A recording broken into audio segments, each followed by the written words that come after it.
नमस्कार, आप सभी का स्वागत है। आज आप सभी पढ़ेंगे इंडियन हिस्ट्री के अंतर्गत मौर्य साम्राज्य को। और ये मेरी तरफ से आज ये 7वीं क्लास है इंडियन हिस्ट्री के अंतर्गत। इससे पहले मैं आपको 6 क्लास दे चुका हूँ इंडियन हिस्ट्री की। अगर आपसे किसी भी रीज़न से वो क्लासें मिस हो गई हैं तो आप चैनल पर जाइए, प्लेलिस्ट बनी है भारतीय इतिहास के नाम से, वहाँ आपको सारे वीडियो मिल जाएंगे और आप आसानी से उन सारे क्वेश्चनों को पढ़ सकते हैं। मेरी गारंटी है, अगर आप इस वीडियो को देख लेते हैं तो फिर आप चाहे पीसीएस देते हो, एसएससी देते हो, क्लर्क एग्ज़ाम देते हो, टीचिंग देते हो, इससे बाहर एक भी क्वेश्चन नहीं आने हैं। 100% मैं पूरी गारंटी देता हूँ। अगर आप इस वीडियो को पूरी तरह से देख लेते हैं और इसकी व्याख्या समझ लेते हैं तो फिर इससे बाहर नहीं आना है। तो चलिए पहला क्वेश्चन आपके सामने रखेंगे। प्रथम भारतीय साम्राज्य स्थापित किया गया था कनिष्क द्वारा, हर्ष द्वारा, चंद्रगुप्त मौर्य द्वारा, समुद्रगुप्त द्वारा। तो इसका सही आंसर है सी, चंद्रगुप्त मौर्य के द्वारा। चंद्रगुप्त मौर्य की गणना भारत के महान शासकों में होती है। यह भारत का प्रथम ऐतिहासिक सम्राट था। इसने भारतीय क्षेत्र के बहुत बड़े भूभाग पर अपनी शासन को चलाया। इसका विस्तार जो है ब्रिटिश साम्राज्य से बड़ा था। इसके साम्राज्य की सीमा ईरान से मिलती थी और इसने ही भारत को सर्वप्रथम राजनीतिक रूप से एकबद्ध किया। तो ये था इस क्वेश्चन का डिटेल। आई होप आपको समझ में आ गया होगा किसकी बात हो रही है इस क्वेश्चन में। तो चंद्रगुप्त मौर्य की बात हो रही है और ये भारत का सर्वप्रथम राजनीतिक रूप से एकबद्ध किया था। ये क्वेश्चन बहुत इंपॉर्टेंट है। और आप ये भी जानते रहिए कि इसकी सीमा जो है ईरान से लगती हुई थी और ये ब्रिटिश साम्राज्य से भी बड़ा था। इसका साम्राज्य जब भारत पर ब्रिटिशों ने शासन किया उस समय के काल से बड़ा था चंद्रगुप्त मौर्य का शासन। भारत में पहले साम्राज्य की स्थापना किस शासक के द्वारा की गई थी? इस क्वेश्चन का मैं आंसर पहले ही कर चुका हूँ, फिलहाल फिर से मैं बताता हूँ। तो इसका सही आंसर है ए, चंद्रगुप्त मौर्य। चंद्रगुप्त मौर्य जो है भारत के महान शासकों में गिनती होती है इसकी। यह भारत का पहला ऐसा सम्राट था जिसने भारत को राजनीतिक रूप से एकबद्ध किया और इसकी सीमा ईरान तक जाती थी और इसकी जो साम्राज्य का सीमा था, विस्तार था, वो ब्रिटिश साम्राज्य से बहुत ज़्यादा बड़ा था। अगला क्वेश्चन, निम्नलिखित में से कौन सा सबसे पुराना राजवंश है? गुप्त, मौर्य, वर्धन, कुषाण। तो इसका सही आंसर है बी, मौर्य वंश। ये सारे जो वंश हैं कुषाण, वर्धन और गुप्त मौर्य वंश के बाद आए थे। आपसे क्रम लगाने के लिए भी पूछ सकता है। अगर हम बात करें मौर्य वंश की तो इसका जो स्थापना है 321 ईसा पूर्व में हुआ था और 184 ईसा पूर्व तक चला था और इस वंश की स्थापना चंद्रगुप्त मौर्य ने की थी। इस क्वेश्चन के हिसाब से, इस ऑप्शन के हिसाब से दूसरा नंबर आएगा कुषाण वंश का। फिर उसके बाद आपका आएगा गुप्त वंश तीसरे नंबर पर। गुप्त वंश की स्थापना 275 ईसा पूर्व से हुई थी और 550 ईस्वी तक चली थी। फिर लास्ट में वर्धन वंश आपका आएगा। ठीक है, ये चौथे नंबर पर होगा। अगर आपसे कोई क्रम लगाने के लिए कह दे और इस तरीके के क्वेश्चन दे दे तो आप पहले मौर्य वंश को रखेंगे, फिर उसके बाद कुषाण वंश, फिर गुप्त वंश, फिर वर्धन वंश। ठीक है, ये क्रम आप ध्यान में रख सकते हैं। अगला क्वेश्चन, जिसके ग्रंथ में चंद्रगुप्त मौर्य का विशिष्ट रूप से वर्णन हुआ है वह है भास, शूद्रक, विशाखदत्त, अश्वघोष। तो इसका सही आंसर है सी, विशाखदत्त। विशाखदत्त ने एक पुस्तक लिखी थी, उसका नाम था मुद्रा राक्षस।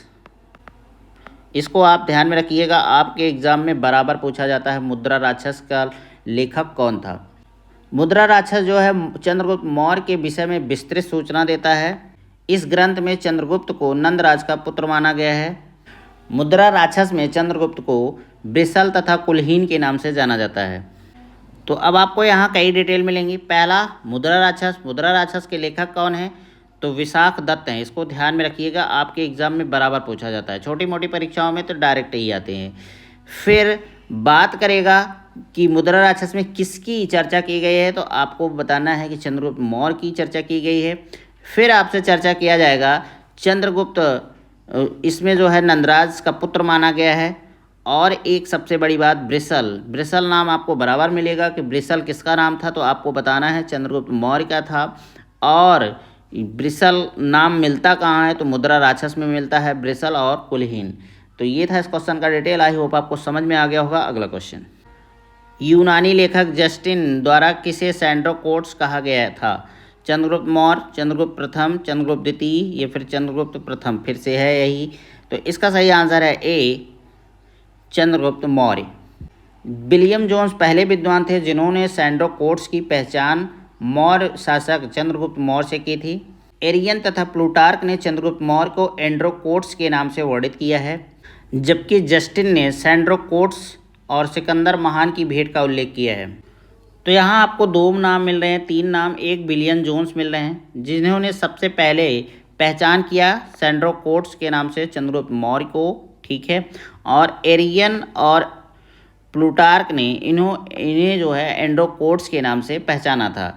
तो ये था इस क्वेश्चन का डिटेल। आई होप आपको समझ में आ गया होगा। अगला क्वेश्चन, सैंड्रोकोट्स से चंद्रगुप्त मौर्य की पहचान किसने की थी? विलियम जोन्स ने, बी स्मिथ ने, आर के मुखर्जी ने, डी आर भंडारकर ने? तो इसका सही आंसर है ए, विलियम जोन्स ने। निम्न में से किसे सैंड्रोकोट्स से चंद्रगुप्त मौर्य और सिकंदर महान की भेंट का उल्लेख किया गया है? प्लिनी, जस्टिन, स्ट्रैबो या फिर मेगास्थनीज? तो इसका सही आंसर है बी, जस्टिन। जैसा कि मैंने आपको इसका नाम पहले भी बताया था। कौटिल्य प्रधानमंत्री थे चंद्रगुप्त विक्रमादित्य के, अशोक के, चंद्रगुप्त मौर्य के, राजा जनक के? तो इसका सही आंसर है सी, चंद्रगुप्त मौर्य के। भाई इनके बारे में जितना बात किया जाए कौटिल्य के बारे में उतना कम है। आप सभी पढ़े होंगे, इनके बारे में जानते होंगे। फिलहाल जहाँ तक संभव है मैं इनके बारे में डिटेल आपको दूंगा। कौटिल्य इतिहास में विष्णुगुप्त तथा चाणक्य इन दो नामों से विख्यात थे।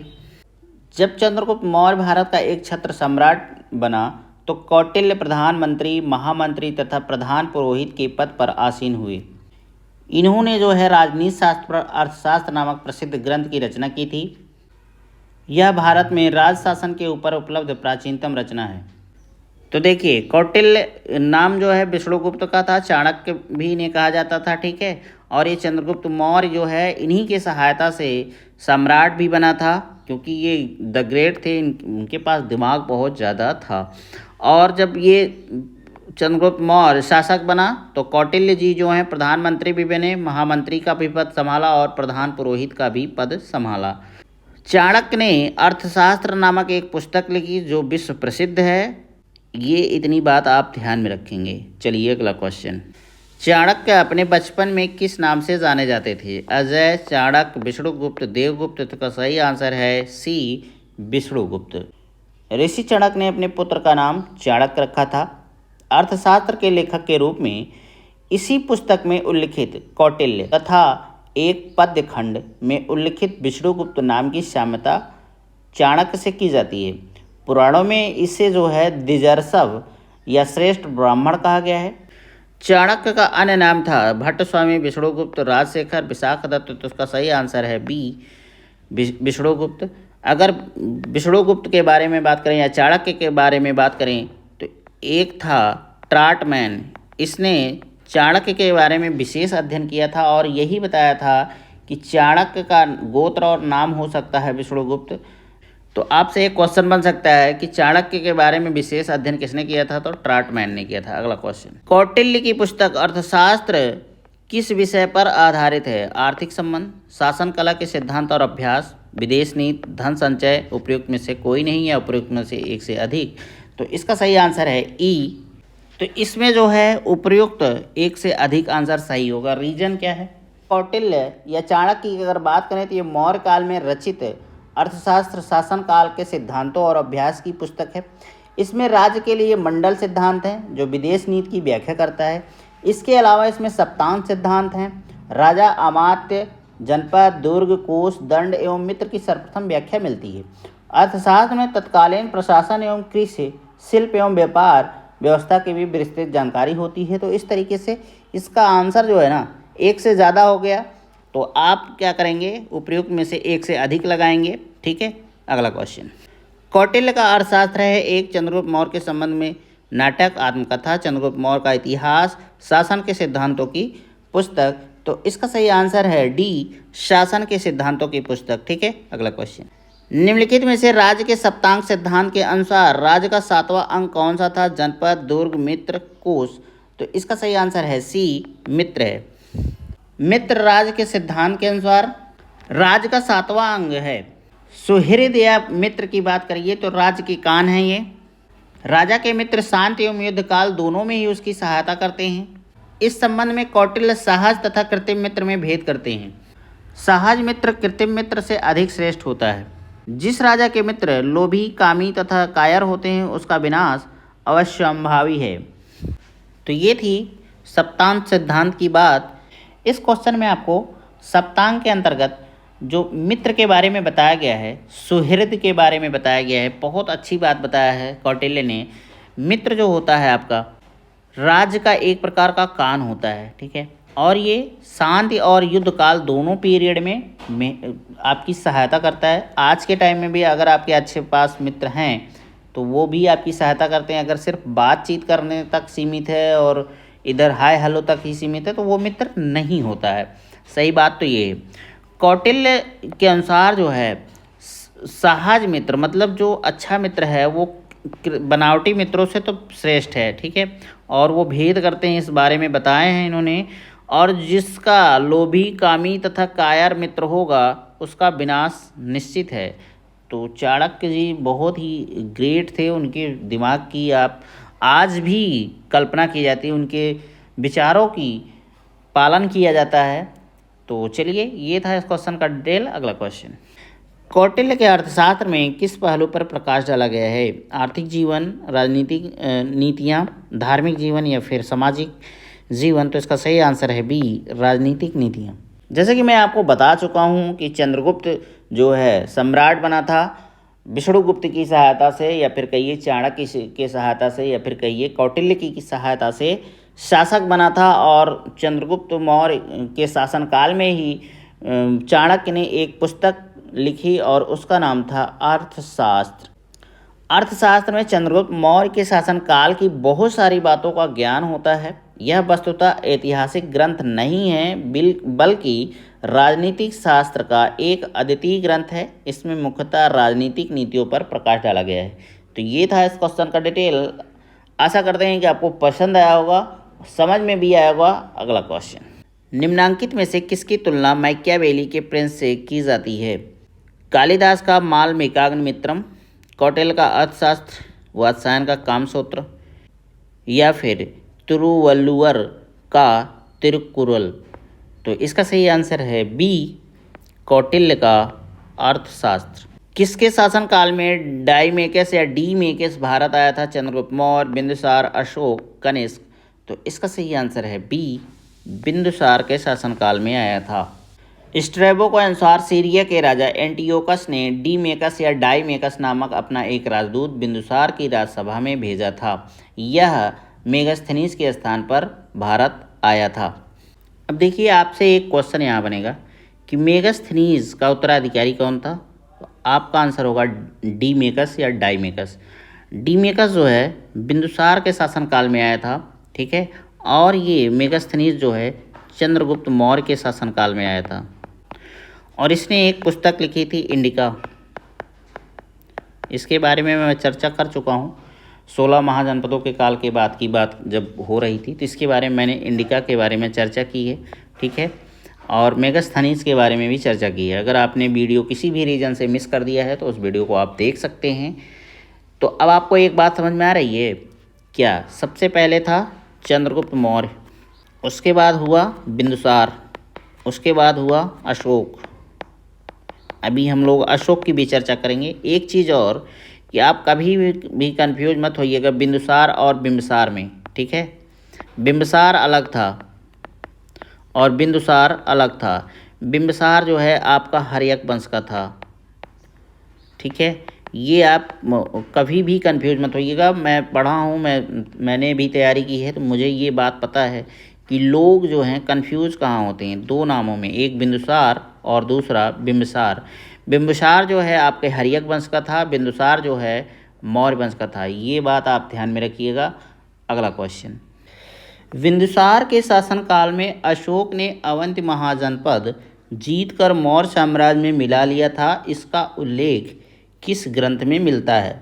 बुद्ध घोष की समंत पासादिका में, कौटिल्य का अर्थशास्त्र, पाणिनि की अष्टाध्यायी, पतंजलि का महाभाष्य। तो इसका सही आंसर है बुद्ध घोष की सामंत पासादिका। दिव्यावधान से ज्ञात होता है कि बिंदुसार के शासनकाल में अशोक अवंती का उपराजा था। बुद्ध काल में अवंती महाजनपद भारत के 16 महाजनपदों में से एक था। अवंती महाजनपद के 2 क्षेत्र थे, एक था उत्तरी, एक था दक्षिणी। उत्तरी अवंती की राजधानी उज्जैनी थी और दक्षिणी अवंती की राजधानी महिष्मती थी। जैसे कि इस क्वेश्चन में पूछा गया है कि अशोक जो है महाजनपद जीतकर अवंती महाजनपद को जीतकर साम्राज्य में मिला लिया था, इसका उल्लेख कहाँ है? तो बुद्ध घोष की सामंत या समंत पासादिका थी, उसमें इसका वर्णन किया गया है। एक पुस्तक है दिव्यावधान, जिसमें वर्णन किया गया है कि बिंदुसार के शासनकाल में अशोक जो है अवंती का उपराजा था, या फिर आप कह सकते हैं कि वायसराय था। अवंती जो है बुद्ध काल में 16 महाजनपदों में से एक था और इसके 2 क्षेत्र थे, एक उत्तरी अवंत था, दूसरा दक्षिणी अवंत था। उत्तरी अवंत की राजधानी उज्जैनी थी और दक्षिणी अवंत की राजधानी महिष्मती थी। ये इंपॉर्टेंट है, राजधानी दोनों, इसको आप याद रख सकते हैं। अगला क्वेश्चन, पाटलिपुत्र में स्थित चंद्रगुप्त का महल मुख्यतः बना था ईंटों का, पत्थर का, लकड़ी का, मिट्टी का? तो इसका सही आंसर है सी, लकड़ी का। बिहार में पटना के समीप बुलंदीबाग एवं कुम्हरार में की गई खुदाई से मौर्य काल के लकड़ी के विशाल भवनों के अवशेष प्रकाश में आए हैं। इन्हें प्रकाश में लाने का श्रेय स्पूनर महोदय का है। बुलंदीबाग से नगर के परकोटे के अवशेष तथा कुम्हरार से राजप्रसाद के अवशेष प्राप्त हुए हैं।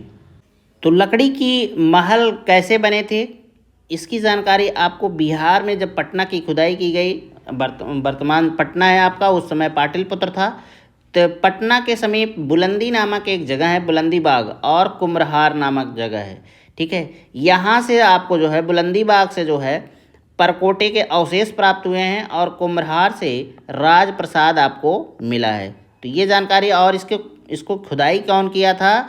तो स्पूनर ने कराया था। बस इतनी चीज़ें याद रखने की ज़रूरत है, आप इसको इतना याद रखिए। अगला क्वेश्चन, किस प्राचीन नगर के अवशेष कुम्हरार स्थल से प्राप्त हुए हैं? वैशाली, पाटलिपुत्र, कपिलवस्तु, श्रावस्ती? तो इसका सही आंसर है बी, पाटलिपुत्र।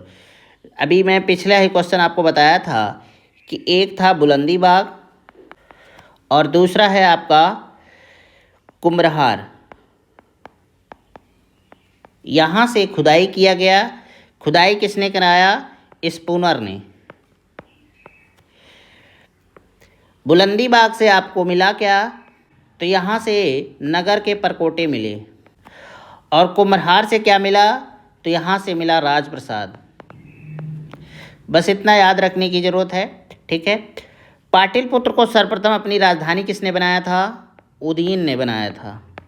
ठीक है, ये आप बातें ध्यान में रख सकते हैं। अगला क्वेश्चन, बुलंदीबाग प्राचीन स्थान है कपिलवस्तु का, पाटलिपुत्र का, श्रावस्ती का, वाराणसी का? तो इसका सही आंसर है बी, पाटलिपुत्र का। जैसे कि यहाँ मैंने आपको बताया कि बुलंदीबाग में आपको मिला था मौर्य काल के टाइम का परकोटे,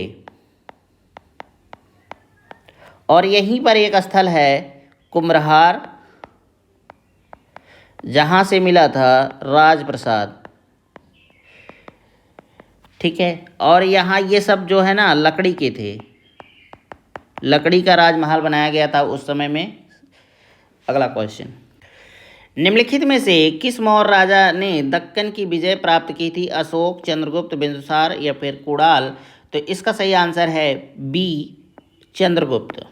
जैसा कि आप सभी जानते हैं कि मौर्य साम्राज्य का संस्थापक था चंद्रगुप्त।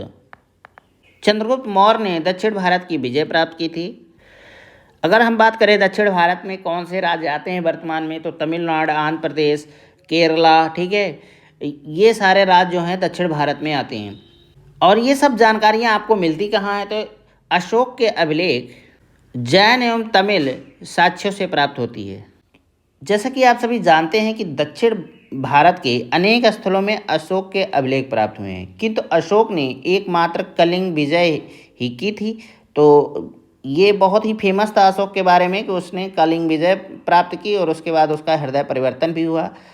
तो इस स्थिति में हम किसे कह सकते हैं कि दक्षिण भारत पर विजय प्राप्त की, तो वो चंद्र मौर्य ही था। ठीक है, क्योंकि बिंदुसार की विजय अत्यंत संदिग्ध है एवं इतिहास में उसे एक विजेता के रूप में स्मरण नहीं किया जाता है।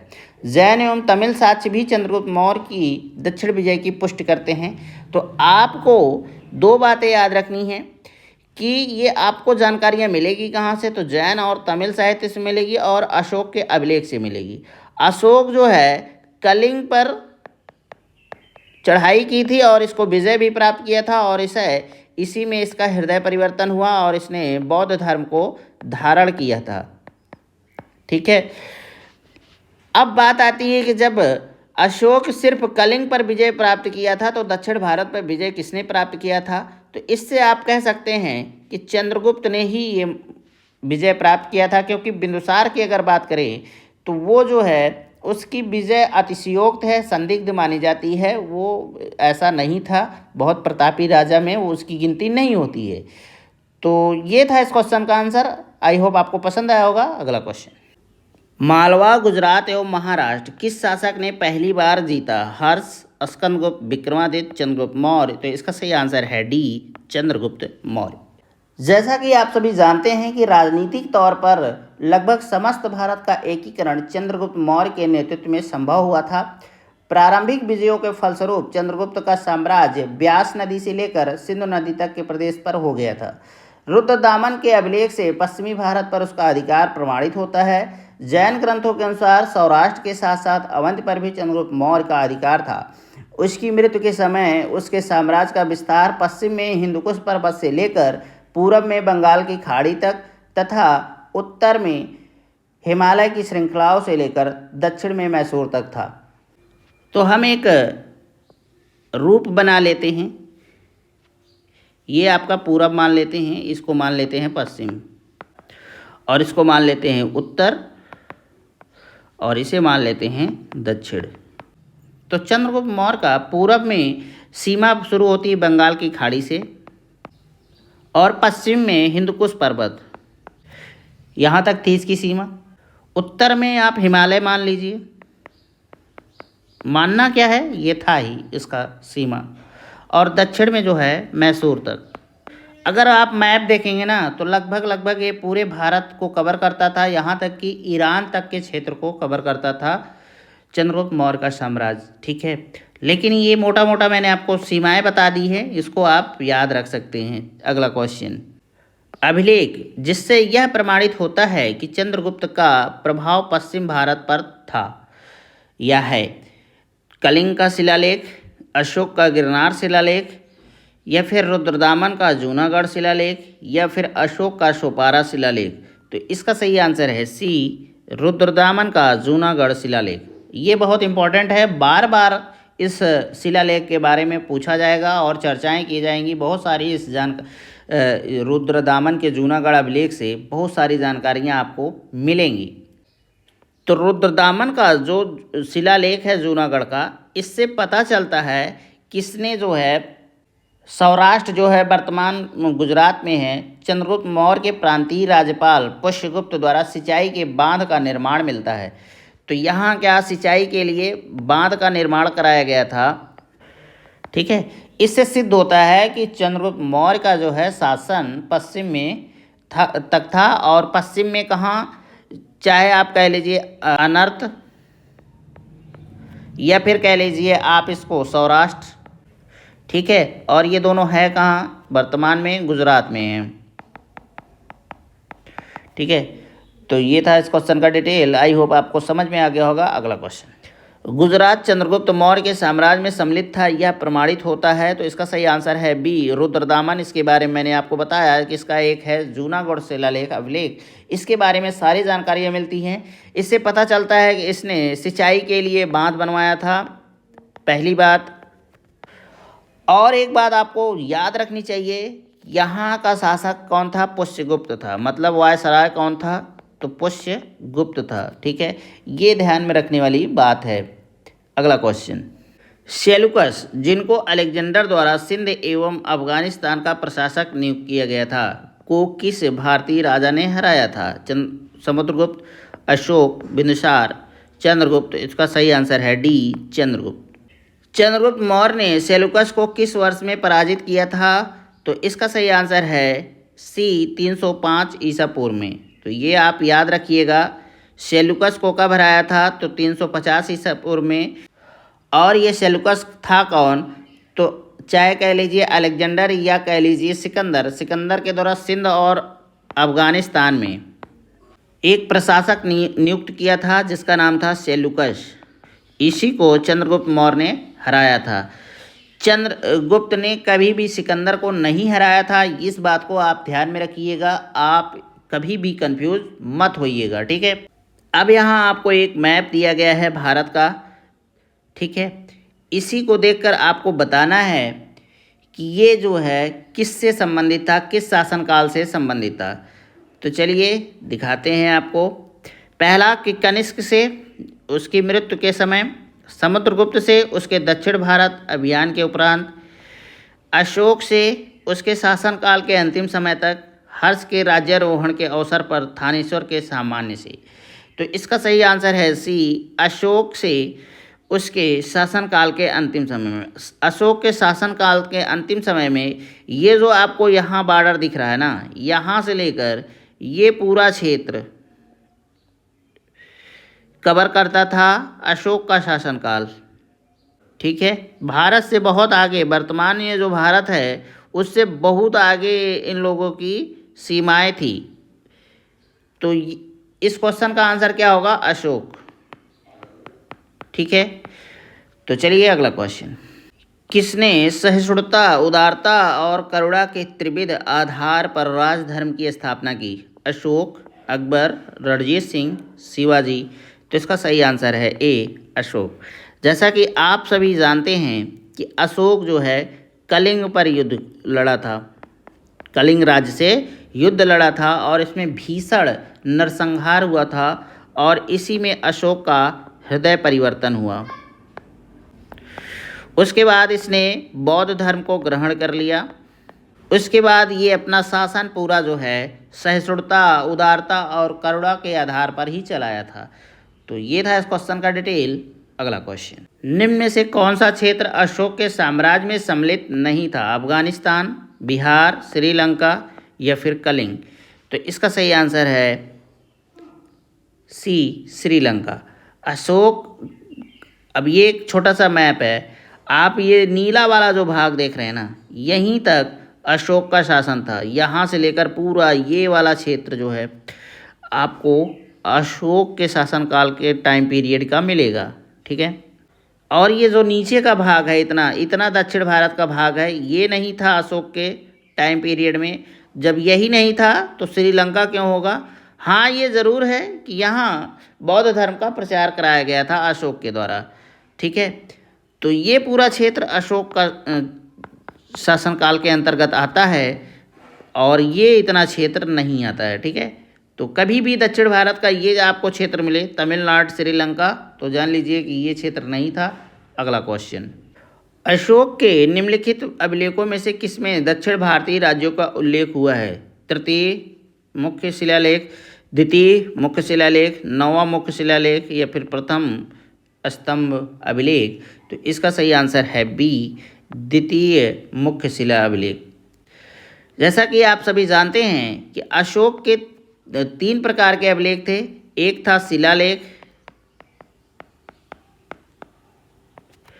दूसरा था स्तंभ लेख और तीसरा था गुहा लेख। तो ये जो आपको शिलालेख मिल रहा है, तो द्वितीय शिलालेख में दक्षिण भारत के किन राज्यों का उल्लेख है? चोल साम्राज्य की बात की गई है, ठीक है। पांड्य की बात की गई है, सतीपुत्र की बात की गई है, केरल पुत्र की बात की गई है, ताम्रपर्णी की बात की गई है। ताम्रपर्णी मतलब श्रीलंका, ये जगह श्रीलंका में है ताम्रपर्णी। तो इन सभी को छोड़ के अशोक का हर जगह शासन था, सर्वत्र भारत में शासन था। ये आप जगह याद रख सकते हैं कि चोल साम्राज्य अशोक के शासनकाल के अंतर्गत नहीं आता था, पांड्य नहीं आता था, सतीपुत्र नहीं आता था, केरल पुत्र नहीं आता था और ताम्रपाणी या श्रीलंका। ये इंपॉर्टेंट है, बार बार आपके एग्जाम में पूछा जाएगा, आप इसको याद रखिएगा। अगला क्वेश्चन, भारत का प्रथम अस्पताल एवं औषधि बाग निर्माण करवाया था अशोक ने, चंद्रगुप्त मौर्य ने, भगवान महावीर ने, धन्वंतर ने? तो इसका सही आंसर है ए, अशोक ने करवाया था। जैसा कि आप सभी जानते हैं कि सम्राट अशोक जो है युद्ध के लिए इतना प्रसिद्ध नहीं हुआ जितना एक धम्म विजेता एवं लोकोपकारी कार्यों से प्रसिद्ध हुआ था। वह न केवल मानव वरन संपूर्ण प्राणी जगत के प्रति उदारता तक का दृष्टिकोण रखता था। इसी कारण उसने पशु पक्षियों के वध पर प्रतिबंध लगा दिया था। अशोक ने लोकहित के लिए छायादार वृक्ष, धर्मशालाएं बनवाई तथा कुएं भी खुदवाए। अशोक ने ही अपने शासनकाल में मनुष्यों व पशुओं के लिए उपयोगी औषधियों हेतु प्रथम अस्पताल, औषधालय या औषधि बागों का निर्माण करवाया था। अशोक ने बौद्ध होते हुए भी हिंदू धर्म में आस्था नहीं छोड़ा, इसका प्रमाण है तीर्थ यात्रा, मोक्ष में विश्वास, देवनामप्रिय की उपाधि, पशु चिकित्सालय खोले। तो इसका सही आंसर है सी, देवनामप्रिय की उपाधि। अशोक के सभी अभिलेखों में इसे देवनामप्रिय या देवनामापि या फिर देवनामपियदस कहा गया है, जिसका अर्थ है देवताओं का प्रिय या देखने में सुंदर। इससे उसकी हिंदू धर्म में आस्था के संकेत मिलते हैं। अशोक 272 ईसा पूर्व के लगभग मगध के सिंहासन पर बैठा था और 269 ईसा पूर्व के लगभग इसका राज्याभिषेक हुआ। तो इसमें आपको 2-3 फैक्ट मिलेंगे। अशोक ज़्यादातर जो उसका सब शिलाभिलेख है उसमें देवनामप्रिय, देवनामप या देवनामपियदस लिखा हुआ मिलता है, जिसका अर्थ होता है सुंदर और दूसरा अर्थ होता है देवताओं का प्रिय। ठीक है। और अशोक जो है इसका 272 ईसा पूर्व मगध के सिंहासन पर बैठा, ये टाइम पीरियड है, इसका ध्यान में रखिएगा। और 269 ईसा पूर्व के लगभग इसका राज्याभिषेक हुआ था। अगला क्वेश्चन, निम्नलिखित में से किस स्रोत में अशोक के राज्यकाल में तृतीय बौद्ध समिति होने का उल्लेख मिलता है? अशोक के अभिलेख, महावंश, दीपवंश या फिर दिव्यावदान? तो इसका सही आंसर है बी, 2 और 3। दीपवंश में मिलता है और महावंश में मिलता है। दीपवंश तथा महावंश के अनुसार अशोक के राज्यकाल में पाटलिपुत्र में बौद्ध धर्म की तृतीय संगीत हुई थी। इसको आप ध्यान में रखिएगा। तृतीय संगीत सभा किसके शासनकाल में हुई? तो अशोक के शासनकाल में हुई और इसकी अध्यक्षता जो है मोगल पुत्र तिस्य नामक प्रसिद्ध बौद्ध भिक्षु ने किया था। अशोक के शासनकाल में बौद्ध सभा किस नगर में आयोजित की गई थी? मगध, पाटलिपुत्र, समस्तीपुर, राजगिरी? तो इसका सही आंसर है बी, पाटलिपुत्र और अध्यक्ष थे मोगल पुत्र तिस्य और ये संख्या थी तीसरी और शासनकाल था अशोक का। इसको आप ध्यान में रखिएगा। अगला क्वेश्चन, निम्नलिखित में मौर्य शासक बौद्ध धर्म के अनुयायी थे? चंद्रगुप्त, अशोक, बिंदुसार, दशरथ? तो इनमें से सही उत्तर आपको चुनना है। आपके सामने 4 ऑप्शन हैं, तो इसका सही आंसर है डी, 2 और 4। मतलब अशोक और दशरथ जो हैं ये बौद्ध धर्म के अनुयायी थे। रज्जुक थे चोल राज्य में व्यापारी, मौर्य शासनकाल में अधिकारी, गुप्त साम्राज्य के सामंत वर्ग, शक सेना के अधिकारी? तो इसका सही आंसर है बी, मौर्य शासन में अधिकारी थे। अशोक के अभिलेख में रज्जुक नामक अधिकारी का उल्लेख मिलता है और ये अशोक के चौथे स्तंभ लेख में अशोक रज्जुकों में पूर्ण विश्वास प्रकट करते हुए कहता है, जिस प्रकार माता पिता योग्य धात्री के हाथों में बच्चे को सौंपकर आश्वस्त हो जाते हैं, उसी प्रकार मैंने ग्रामीण जनता के सुख के लिए रज्जुकों को नियुक्त की गई। रज्जुकों की स्थिति आधुनिक जिलाधिकारी की थी। तो मतलब अगर हम बात करें रज्जुक है क्या, तो ये आपके उस समय का, जैसे आज हमारे यहाँ जिलाधिकारी होता है, उस समय ये किसी एक प्रांत का अधिकारी रहता होगा। रज्जुक का काम क्या था? रज्जुक का काम था कि ये उस क्षेत्र का राजस्व वसूले और दूसरा काम था न्याय। तो 2 काम था रज्जुक के पास, एक राजस्व वसूलना, दूसरा न्याय का था। तो इसको आप ध्यान में रख सकते हैं। रज्जुक जो है मौर्य शासन काल का अधिकारी था, जो आज के वर्तमान में जो आपके डीएम करते हैं वही उस समय रज्जुक करते थे। अगला क्वेश्चन, सार्थवाह किसे कहते हैं? दलालों को, व्यापारियों को, काफिले को, महाजनों को या फिर तीर्थ यात्रियों को? तो इसका सही आंसर है बी, व्यापारियों को, काफिलों को कहा जाता है। सार्थवाह का उल्लेख चाणक्यकृत अर्थशास्त्र में मिलता है। निम्नलिखित में कौन सा अधिकारी मौर्य प्रशासन का भाग नहीं था? अग्रहारी, युक्त, प्रादेशिक, राजूक? तो इसका सही आंसर है ए, अग्रहारी। अशोक के लेखों में उसके प्रशासन के कुछ महत्वपूर्ण पदाधिकारियों के नाम मिलते हैं। अशोक के तृतीय शिलालेख में 3 पदाधिकारियों के नाम मिलते हैं। पहला था युक्त, ये जिला का अधिकारी होता था और राजस्व वसूलता था। दूसरा था राजुक, जिसे रज्जुक भी कहते हैं। इसके बारे में आपको पहले ही भी बता चुका हूँ, ये राजस्व विभाग का ही कार्य करते थे, किंतु बाद में इन्हें न्यायाधिकारी भी प्रदान कर दिया गया, मतलब ये राजस्व अधिकारी था और न्याय अधिकारी भी था। तीसरा था प्रादेशिक, ये मंडल का अधिकारी होता था और ये भी न्याय का काम कर सकता था। और आज का जो संभागीय आयुक्त होता है वैसा ही कुछ उस समय का ये पद था प्रादेशिक का। तो आई होप आपको ये डिटेल समझ में आ गया होगा। अगला क्वेश्चन, सारनाथ स्तंभ का निर्माण किया गया था हर्षवर्धन ने, अशोक ने, गौतम बुद्ध ने, कनिष्क ने? तो इसका सही आंसर है बी, अशोक ने कराया था। सारनाथ है कहाँ वर्तमान में? तो ये वाराणसी। इस स्तंभ के बाद अगर हम करें तो इसके शीर्ष पर जो है सिंह की आकृति थी, जो शक्ति का प्रतीक था। जैसा कि आप सभी जानते हैं कि भारत सरकार ने इस प्रतिकृति को प्रतीक चिन्ह के रूप में लिया है। यह स्तंभ मौर्य युगीन वास्तुकला का सबसे अच्छे उदाहरण है। मौर्य युगीन सभी स्तंभ चुनार के बलुआ पत्थरों से निर्मित हैं। तो ये बात आप ध्यान में रख सकते हैं, इम्पोर्टेंट है। मौर्य स्तंभ कोई भी हो उस समय का बलुआ पत्थरों से निर्मित था। अगला क्वेश्चन, निम्नलिखित में किसे सर्वश्रेष्ठ स्तूप मानते हैं? अमरावती, भरहूत, सांची, सारनाथ? तो इसका सही आंसर है सी की सांची। स्थापत्य कला के दृष्टि से सांची स्तूप को सर्वश्रेष्ठ माना गया है। सांची स्तूप स्थित कहाँ है? तो ये इम्पोर्टेंट है आपके लिए, मध्य प्रदेश में है। मध्य प्रदेश का एक जिला है रायसेन, वहीं पर ये स्थित है। अगर इसकी बात करें, इसका निर्माण किसने कराया? तो अशोक ने कराया इसका निर्माण। अगर भरहूत की बात करें तो ये भी मध्य प्रदेश में ही है, लेकिन सतना जिला है मध्य प्रदेश का, वहाँ पर ये स्थित है। सांची और भरहूत स्तूपों की खोज जो है अलेक्जेंडर कनिंघम ने की थी। अगर अमरावती स्तूप की बात करें तो ये आंध्र प्रदेश के गुंटूर ज़िले में स्थित है। और एक बात ये भी है कि कृष्णा नदी के किनारे है। और इस स्तूप का पता कर्नल कॉलिन मैकेंजी ने लगाया था। और एक छूट रहा है सारनाथ, सारनाथ में है धमेख, ये स्तूप है सारनाथ में। और ये धमेख जो है गुप्तकालीन है। और गुप्तकालीन कब था? मतलब मौर्य वंश के बाद गुप्त काल का आरंभ होता है। तो ये था इस क्वेश्चन का डिटेल। आई होप आपको समझ में आ गया होगा। अगला क्वेश्चन, सांची का स्तूप किस शासक ने बनवाया था? बिंबिसार, अशोक, हर्षवर्धन, पुष्यमित्र? तो इसका सही आंसर है बी, अशोक ने करवाया था और इसकी खोज अलेक्जेंडर कनिंघम ने की थी।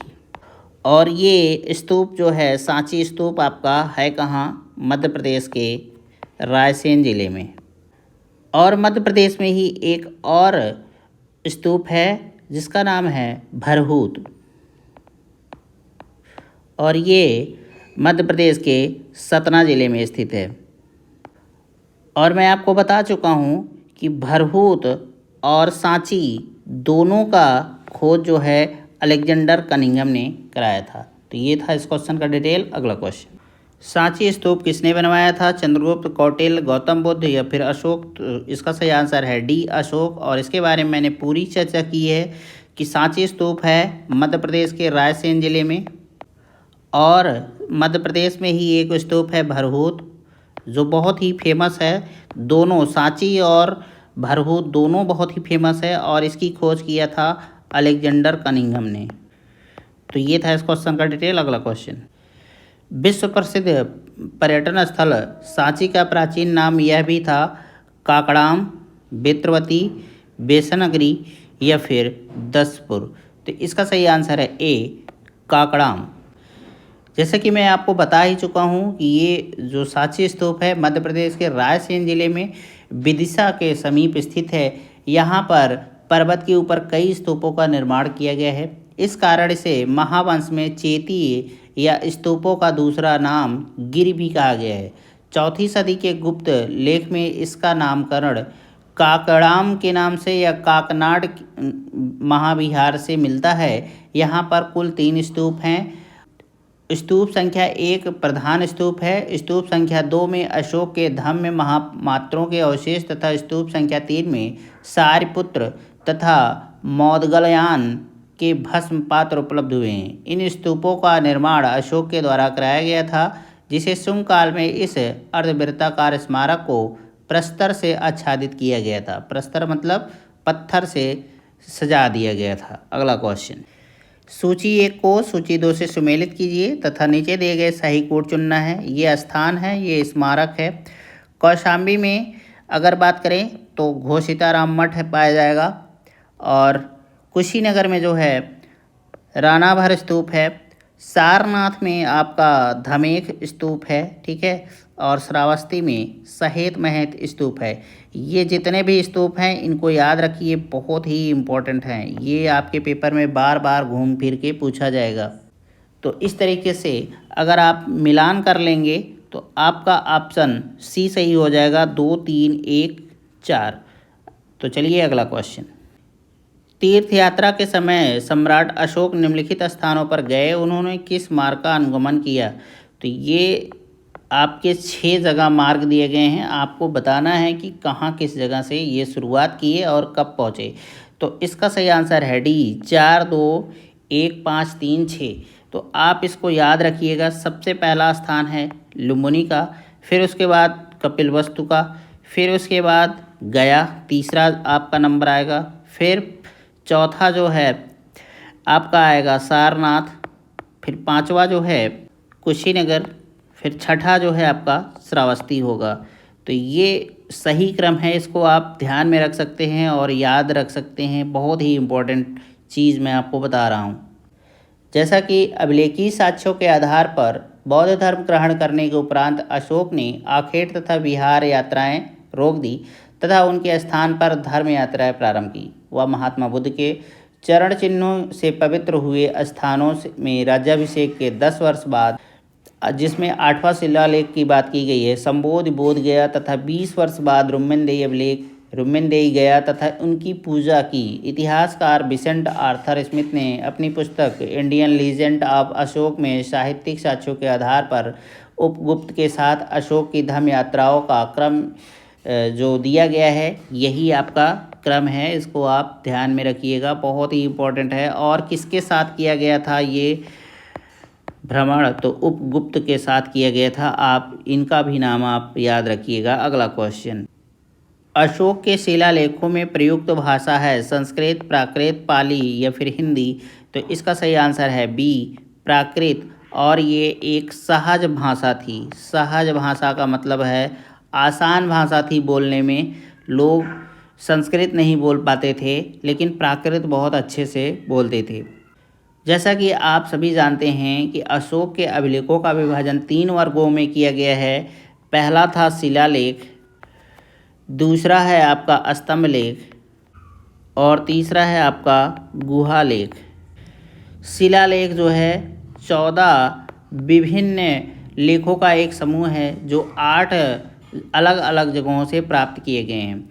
और अगर मैं 8 नाम बता दूं तो पहला है शाहबाजगढ़ी, दूसरा है मानसेहरा, तीसरा है कालसी, चौथा गिरनार, 5वां धौली, छठा जौगढ़, 7वां एर्रागुड्डी तथा 8वां सोपारा में मिला है।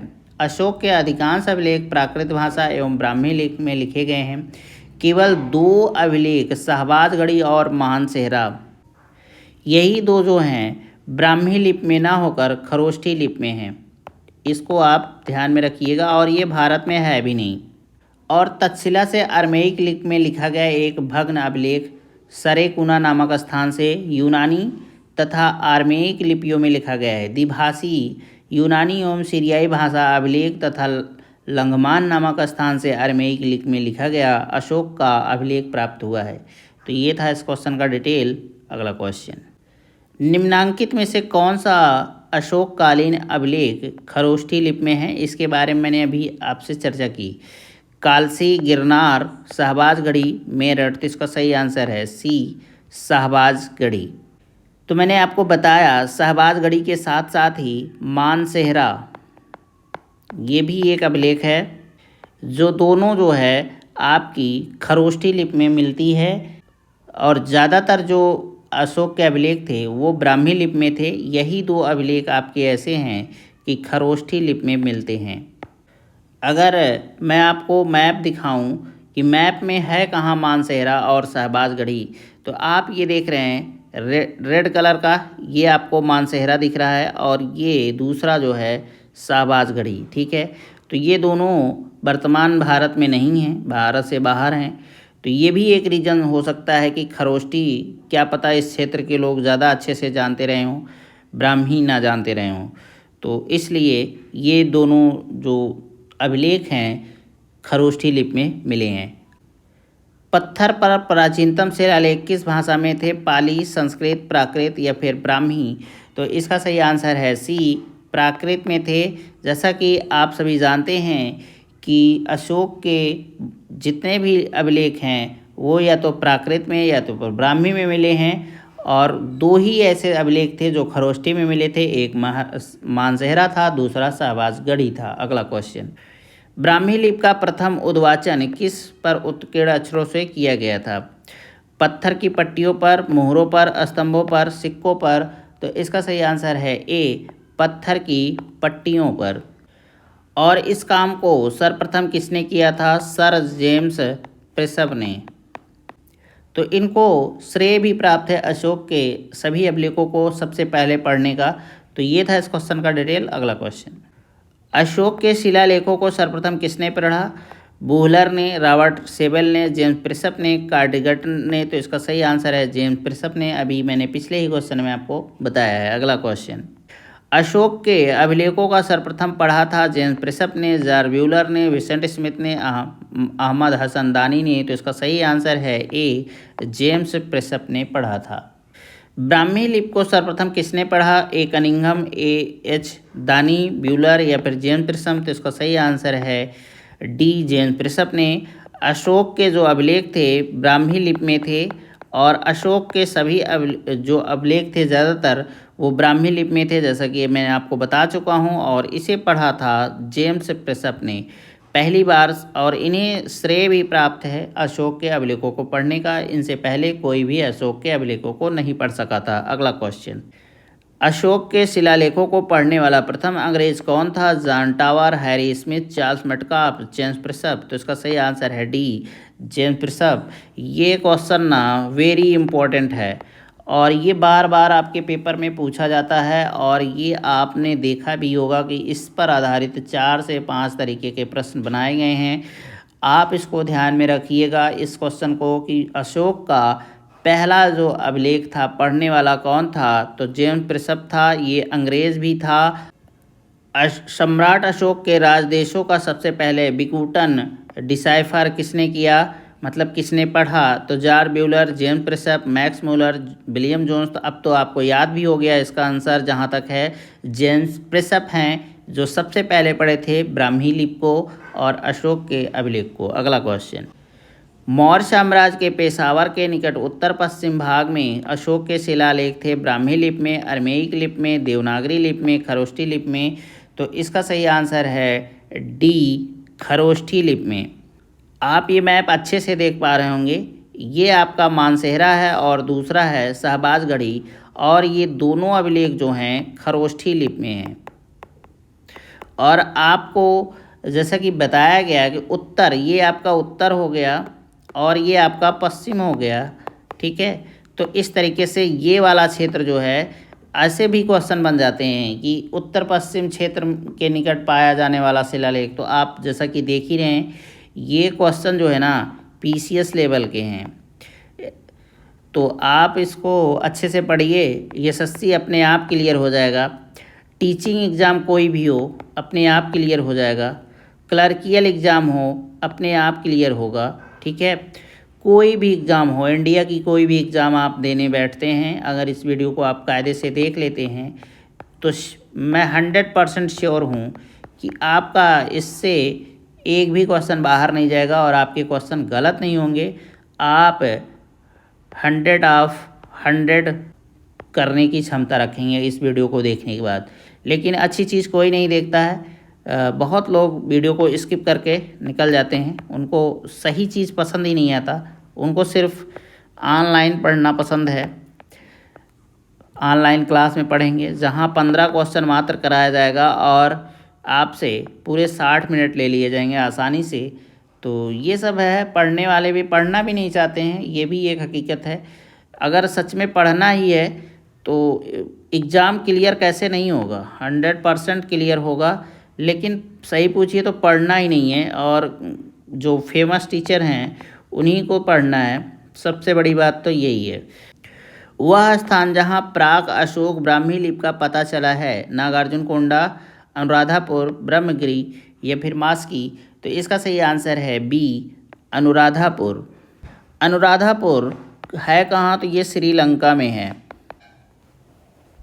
प्राचीन भारत में निम्नलिखित में से कौन सी एक लिपि दाईं ओर से बाईं ओर लिखी जाती थी, ब्राह्मी, नंदनागरी, शारदा या फिर खरोष्ठी। तो इसका सही आंसर है डी, खरोष्ठी लिपि। और खरोष्ठी लिपि में दो ही अशोक के अभिलेख हैं, एक है शाहबाज गढ़ी है और दूसरा है आपका मानसेहरा। और ये दोनों भारत में नहीं हैं, ये भारत से बाहर हैं। अगला क्वेश्चन, निम्नलिखित में से प्राचीन भारत की कौन सी लिपि दाहिने से बाईं ओर लिखी जाती है, ब्राह्मी, शारदा, खरोष्ठी, नंदनागरी। उपरोक्त में से कोई नहीं है, उपरोक्त में से एक से अधिक। तो इसका सही आंसर है सी, खरोष्ठी। मैंने आपको बताया कि शाहबाजगढ़ी और मानसेहरा यही दो अभिलेख हैं अशोक के जो खरोष्ठी लिपि में हैं। और ये जो है दाएं से बाएं लिखी जाती है, इसे पढ़ने का श्रेय मैसन, प्रिसेप, नोरिस, लैसन, कनिंघम आदि विद्वानों को है। तो यह मुख्यतः उत्तर पश्चिम भारत की लिपि थी। तो अगला क्वेश्चन, अशोक का अपने शिलालेखों में सामान्यतः जिस नाम से उल्लेख हुआ है वह है चक्रवर्ती, धर्मदेव, धर्मकीर्त, प्रियदर्शी। तो इसका सही आंसर है डी, प्रियदर्शी। जैसा कि मैं आपको पहले भी बता चुका हूँ कि अशोक के अभिलेखों में सर्वत्र उसे देवनाम पियदर्शी।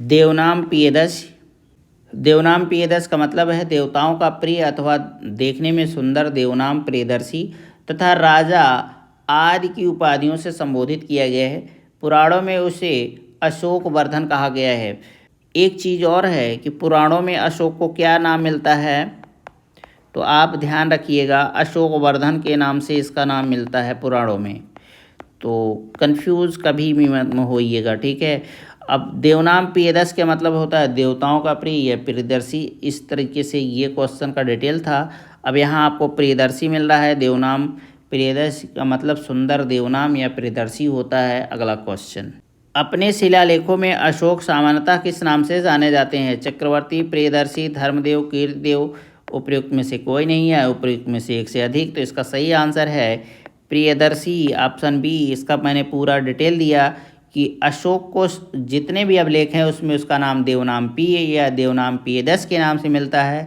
देवनाम पियदर्शी का मतलब होता है देवताओं का प्रिय अथवा देखने में सुंदर, देवनाम या प्रियदर्शी भी आप कह सकते हैं।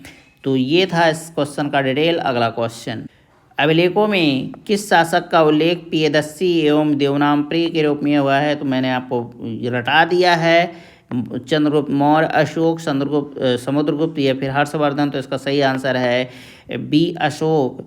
मैं बार बार बता चुका हूँ कि अशोक को देवनाम प्रिय, देवनाम पियदर्शी, देवनाम पिय, अब यहाँ दस्सी दिया गया है तो कंफ्यूज मत होइएगा, ये आपका देवनाम पियदर्शी ही है। तो कभी भी कंफ्यूज मत होइएगा, जहाँ भी कंफ्यूजन की संभावना बनेगी मैं आपको 100% क्लियर करूँगा। आप बस वीडियो को कायदे से अगर देखते हैं तो एग्ज़ाम जो है 100% क्लियर होने की संभावना है।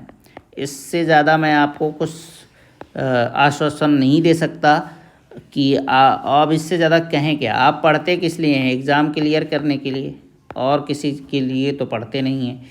एग्ज़ाम ही क्लियर करना उद्देश्य होता है, टाइम पास करना उद्देश्य तो है नहीं। तो आई होप आपको ये डिटेल, इस क्वेश्चन का डिटेल अभी तक जो भी आपने पढ़ा है उससे आप संतुष्ट होंगे। तो चलिए अगला क्वेश्चन। निम्नलिखित वक्तव्यों में कौन सा एक वक्तव्य अशोक के प्रस्तर स्तंभों के बारे में गलत है? इन पर बढ़िया पालिश है, ये अखंड है, स्तंभों का सेफ्ट शुंडाकार है, ये स्थापत्य संरचना के भाग हैं। तो यही डी वाला ऑप्शन गलत है, बाकी तीनों सही हैं। अशोक के प्रस्तर स्तंभ जो हैं स्थापत्य संरचना के भाग नहीं हैं, बल्कि ये पृथक रचनाएं हैं। निम्नलिखित में से किस उभारदार मूर्ति शिल्प, रिलीफ स्कल्पचर, शिलालेख में अशोक के प्रस्तर रूप चित्र के साथ रानियों अशोक या फिर राजा अशोक उल्लिखित है? कंगनहल्ली, सांची, शहबाजगढ़ी, सोहगौरा। तो इसका सही आंसर है ए, संगनकल्ली। संगनकल्ली है कहाँ पर? तो कर्नाटक के गुलबर्गा जिले में, भीमा नदी के किनारे, कंगनहल्ली में बौद्ध स्तूप है। यहाँ सम्राट अशोक का रानी के साथ प्रस्तर पर रूप चित्र उत्कीर्ण किया गया है, जिसके नीचे रानियों अशोक लिखा गया है। तो ये था इस क्वेश्चन का डिटेल। आपका कंगनहल्ली है कर्नाटक के गुलबर्गा में, जो जिला है भीमा नदी के किनारे है। तो भीमा नदी आप ये भी जान गए कि ये कर्नाटक में है। गुलबर्गा है कहाँ? तो कर्नाटक में है। कंगनहल्ली कहाँ? तो कर्नाटक के गुलबर्गा में है, जो भीमा नदी के किनारे है। और ये है क्या? तो बौद्ध स्तूप है। इसके जो इसमें एक चित्र है जो सम्राट अशोक अपनी रानी के साथ हैं, और उसमें लिखा है रानियों अशोक, जिसका अर्थ होता है राजा अशोक। तो ये था इस क्वेश्चन का डिटेल। आई होप आपको समझ में आ गया होगा। अगला क्वेश्चन। निम्नलिखित में से किस एक अभिलेख में अशोक के व्यक्तिगत नाम का उल्लेख मिलता है? कालसी, रुमिनदेही, विशिष्ट कलिंग राजादेश या फिर मास्की। तो इसका सही आंसर है डी, मास्की में। अशोक का इतिहास हमें मुख्यतः उसके अभिलेखों से ही ज्ञात होता है, ये आप अच्छे से अभी तक जान गए होंगे। उसके अभी तक 40 से अधिक अभिलेख प्राप्त हो चुके हैं। मास्की, गुर्जरा, नेत्तूर एवं उडेगोलम के लेखों में अशोक का व्यक्तिगत नाम भी मिलता है। तो ये था इस क्वेश्चन का डिटेल। अगला क्वेश्चन। निम्नलिखित अभिलेखों में से किस लेख में अशोक नाम उल्लिखित है? भाब्रू अभिलेख, 13 शिलालेख, रुमिनदेही स्तंभलेख, मास्की का लघु शिलालेख।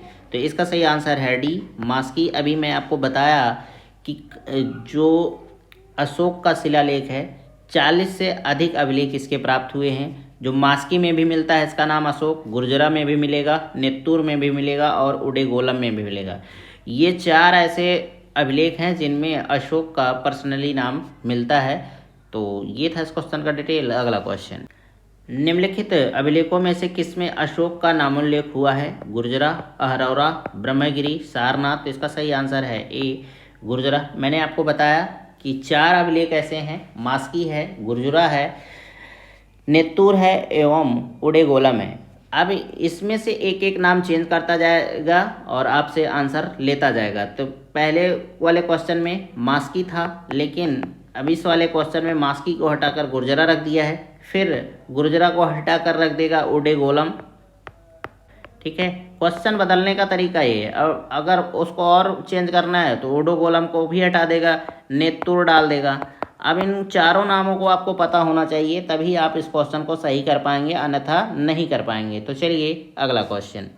अशोक का रुमिनदेही स्तंभ संबंधित है बुद्ध के जन्म से, बुद्ध के ज्ञान प्राप्ति से, बुद्ध के प्रथम उपदेश से, बुद्ध के शरीर त्याग से। यहाँ कुछ दिया गया है, कुछ नहीं है, बुद्ध है। ठीक है, तो इसका सही आंसर है ए, बुद्ध के जन्म से। अशोक ने अपने राज्याभिषेक के 20 वर्ष बाद लुम्बिनी की यात्रा की तथा वहाँ एक शिला स्तंभ स्थापित किया।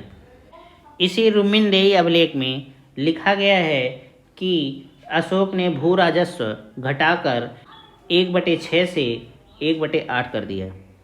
तो आपको रुमिनदेही अभिलेख में क्या क्या मिलेगा? पहली बात यहाँ उल्लेख हुआ है कि कर से संबंधित, कर को माफ़ किया था इसने, कम किया था। ठीक है, और इसके जन्म से संबंधित यहाँ जानकारी किस में मिलेगी, रुक्मिणदेही अभिलेख में मिलेगी। तो ये था इस क्वेश्चन का डिटेल। अगला क्वेश्चन, गुर्जरा लघु शिलालेख जिसमें अशोक का नामोल्लेख किया गया है वह कहाँ स्थित है? उत्तर प्रदेश के मिर्जापुर जिले में, मध्य प्रदेश के दतिया जिले में, राजस्थान के जयपुर जिले में, बिहार के चंपारण जिले में। तो इसका सही आंसर है बी, मध्य प्रदेश के दतिया जिले में। केवल वह स्तंभ जिसमें अशोक ने स्वयं को मगध का सम्राट बताया है, मास्की का लघु स्तंभ लेख, रुक्मिणदेही स्तंभ, क्वीन स्तंभ, भाब्रू स्तंभ। तो इसका सही आंसर है डी, भाब्रू स्तंभ। भाब्रू स्तंभ लेख में अशोक ने स्वयं को मगध का सम्राट बताया है। यही अभिलेख अशोक को बौद्ध धर्मावलंबी प्रमाणित करता है। तो इस स्तंभ लेख से आपको दो जानकारियां मिलेगी भाब्रू स्तंभ लेख से।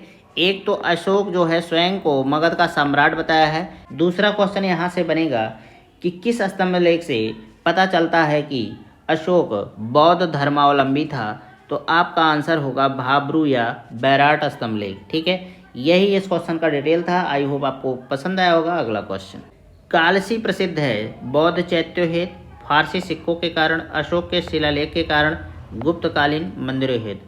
तो इसका सही आंसर है सी, अशोक के शिलालेख के कारण।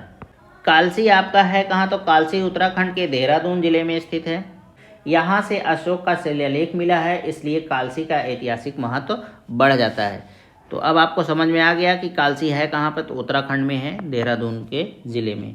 तो ये था इस क्वेश्चन का डिटेल। अगला क्वेश्चन, उत्तराखंड में सम्राट अशोक के शिलालेखों की एक प्रति कहाँ से मिली है? नैनीताल, पौड़ी, टिहरी या फिर कालसी। तो इसका सही आंसर है डी। मैंने अभी आपको बताया कि ये कालसी में है और कालसी है देहरादून जिले में, उत्तराखंड के। कलिंग युद्ध की विजय तथा क्षतियों का वर्णन अशोक के किस शिलालेख में है? शिलालेख 1 में, शिलालेख 2 में, शिलालेख नंबर 12 में या फिर शिलालेख नंबर 13 में। तो इसका सही आंसर है डी, शिलालेख नंबर 13 में। अशोक के राज की पहली बड़ी घटना कलिंग युद्ध था जिसमें अशोक की विजय हुई थी। अशोक के 13वें शिलालेख में इस युद्ध के संदर्भ में स्पष्ट साक्ष्य मिलते हैं। यह घटना अशोक के शासनकाल के 8 वर्ष बाद अर्थात 261 ईसा पूर्व में घटित हुई थी। इस शिलालेख में उसने कलिंग युद्ध से हुई पीड़ा पर अपना दुख और पश्चाताप व्यक्त किया है। तो आप इसको ध्यान में रखिएगा। 13वां शिलालेख था, वेरी इंपॉर्टेंट है, ये कलिंग युद्ध से संबंधित है। इसके बारे में पूरी आपको जानकारी मिलेगी 13वें शिलालेख में। ठीक है, कलिंग युद्ध का विवरण हमें ज्ञात होता है 13वें शिलालेख द्वारा, रुक्मिणदेही स्तंभ लेख द्वारा, हेनसोंग के विवरण द्वारा, प्रथम लघु शिलालेख द्वारा। तो इसका सही आंसर है ए, 13वें शिलालेख द्वारा। इससे पहले मैंने इस क्वेश्चन के बारे में आपको बताया था कि जो 13वां शिलालेख है इसी के बारे में, कलिंग युद्ध के बारे में पूरी की पूरी चर्चा की गई है। इसमें अशोक जो है पश्चाताप व्यक्त किया है, जो भारी क्षति हुई, बहुत ज़्यादा खून खराबा हुआ।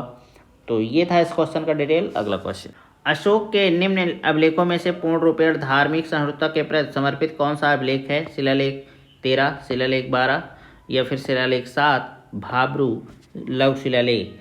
तो इसका सही आंसर है बी, शिलालेख 12। अशोक के दीर्घ शिलालेख 12वें में सभी संप्रदायों के सार की वृद्धि होने की कामना की गई है तथा धार्मिक सहिष्णुता हेतु पालनीय उपाय बताए गए हैं।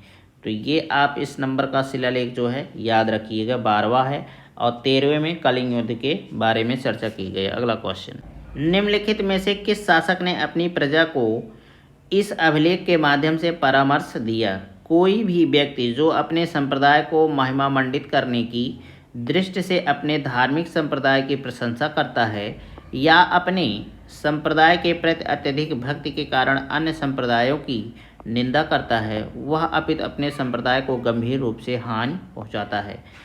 तो इसमें 4 ऑप्शन हैं और इसका सही ऑप्शन ए है, अशोक ने ऐसा कहा था। और ये नंबर था शिलालेख 12वां शिलालेख था। ठीक है, आप इस बात को ध्यान में रखिएगा। ये बात सही है कि आप जो है अपने संप्रदाय की चर्चा कीजिए, उसको महिमा मंडित करिए, लेकिन किसी और धर्म की बुराई आपको नहीं करनी है। अगर आप बुराई करते हैं तो कहीं न कहीं अपने ही धर्म को हानि पहुंचा रहे हैं और किसी और धर्म को नहीं। तो ये आपको ध्यान रखना है। ये आप लोग भी समाज में रहते हैं तो आपको भी ये ध्यान में रखना है, किसी भी धर्म को चोट नहीं पहुंचानी है। अगर आप ऐसा करते हैं ना तो बहुत गलत करते हैं, कहीं ना कहीं आप अपने ही धर्म को नीचा दिखाने का प्रयास कर रहे हैं। चलिए अगला क्वेश्चन। अशोक के जो प्रमुख शिलालेख संगम राज के विषय में हमें बताते हैं उनमें सम्मिलित है 1 और 10, 1 और 11, 2 और 13, 2 और 14। तो इसका सही आंसर होगा सी 2 और 13। संगम राज्य थे कौन? तो इनके बारे में आपको पता होना चाहिए। संगम में आते हैं चोल, पांड्य, सतीपुत्र एवं केरल पुत्र सहित ताम्रपर्णी। ताम्रपर्णी है कहाँ? तो ये श्रीलंका में है। इनके बारे में आपको जानकारी शिलालेख नंबर 2 और शिलालेख नंबर 13 में मिलेगा। और यही ऐसे स्थान हैं, साम्राज्य हैं कि जिस पर मौर्य वंश का अधिकार नहीं रहा। बाकी इसने संपूर्ण भारत पर अधिकार किया। भारत से लेकर ईरान तक इनकी सीमाएं थी। तो चलिए अगला क्वेश्चन। निम्नलिखित में से किस दक्षिणी राज्य का उल्लेख अशोक के अभिलेखों में नहीं है? चोल, पांड्य, सतीपुत्र या फिर सातवाहन। तो इसका सही आंसर है डी सातवाहन। टालेमी फिडाल्फेस जिसके साथ अशोक के राजनय संबंध थे, कहाँ का शासक था? सायरोन, मिस्र, मकदूनिया, सीरिया। तो इसका सही आंसर है बी मिस्र का था। मौर्य शासक अशोक के 13वें शिलालेख से यह ज्ञात होता है कि अशोक के 5 यवन राजाओं के साथ मैत्रोपूर्ण संबंध थे। पहला था एंटियोक, जिसे एंटियोकस भी कहते हैं, और ये थे सीरिया का शासक। दूसरे थे तुर्मा या तुर्माय, टालेमी II या फिडाल्फेस, और ये था मिस्र का शासक। तीसरा है अंतकिनी, एंटीगोनस या गोनातास कहिए। ये सब थे कहाँ के? मकदूनिया के। चौथा है आपका मग, जो साइरिन का शासक था। और पांचवा है अलेक्सुंदर।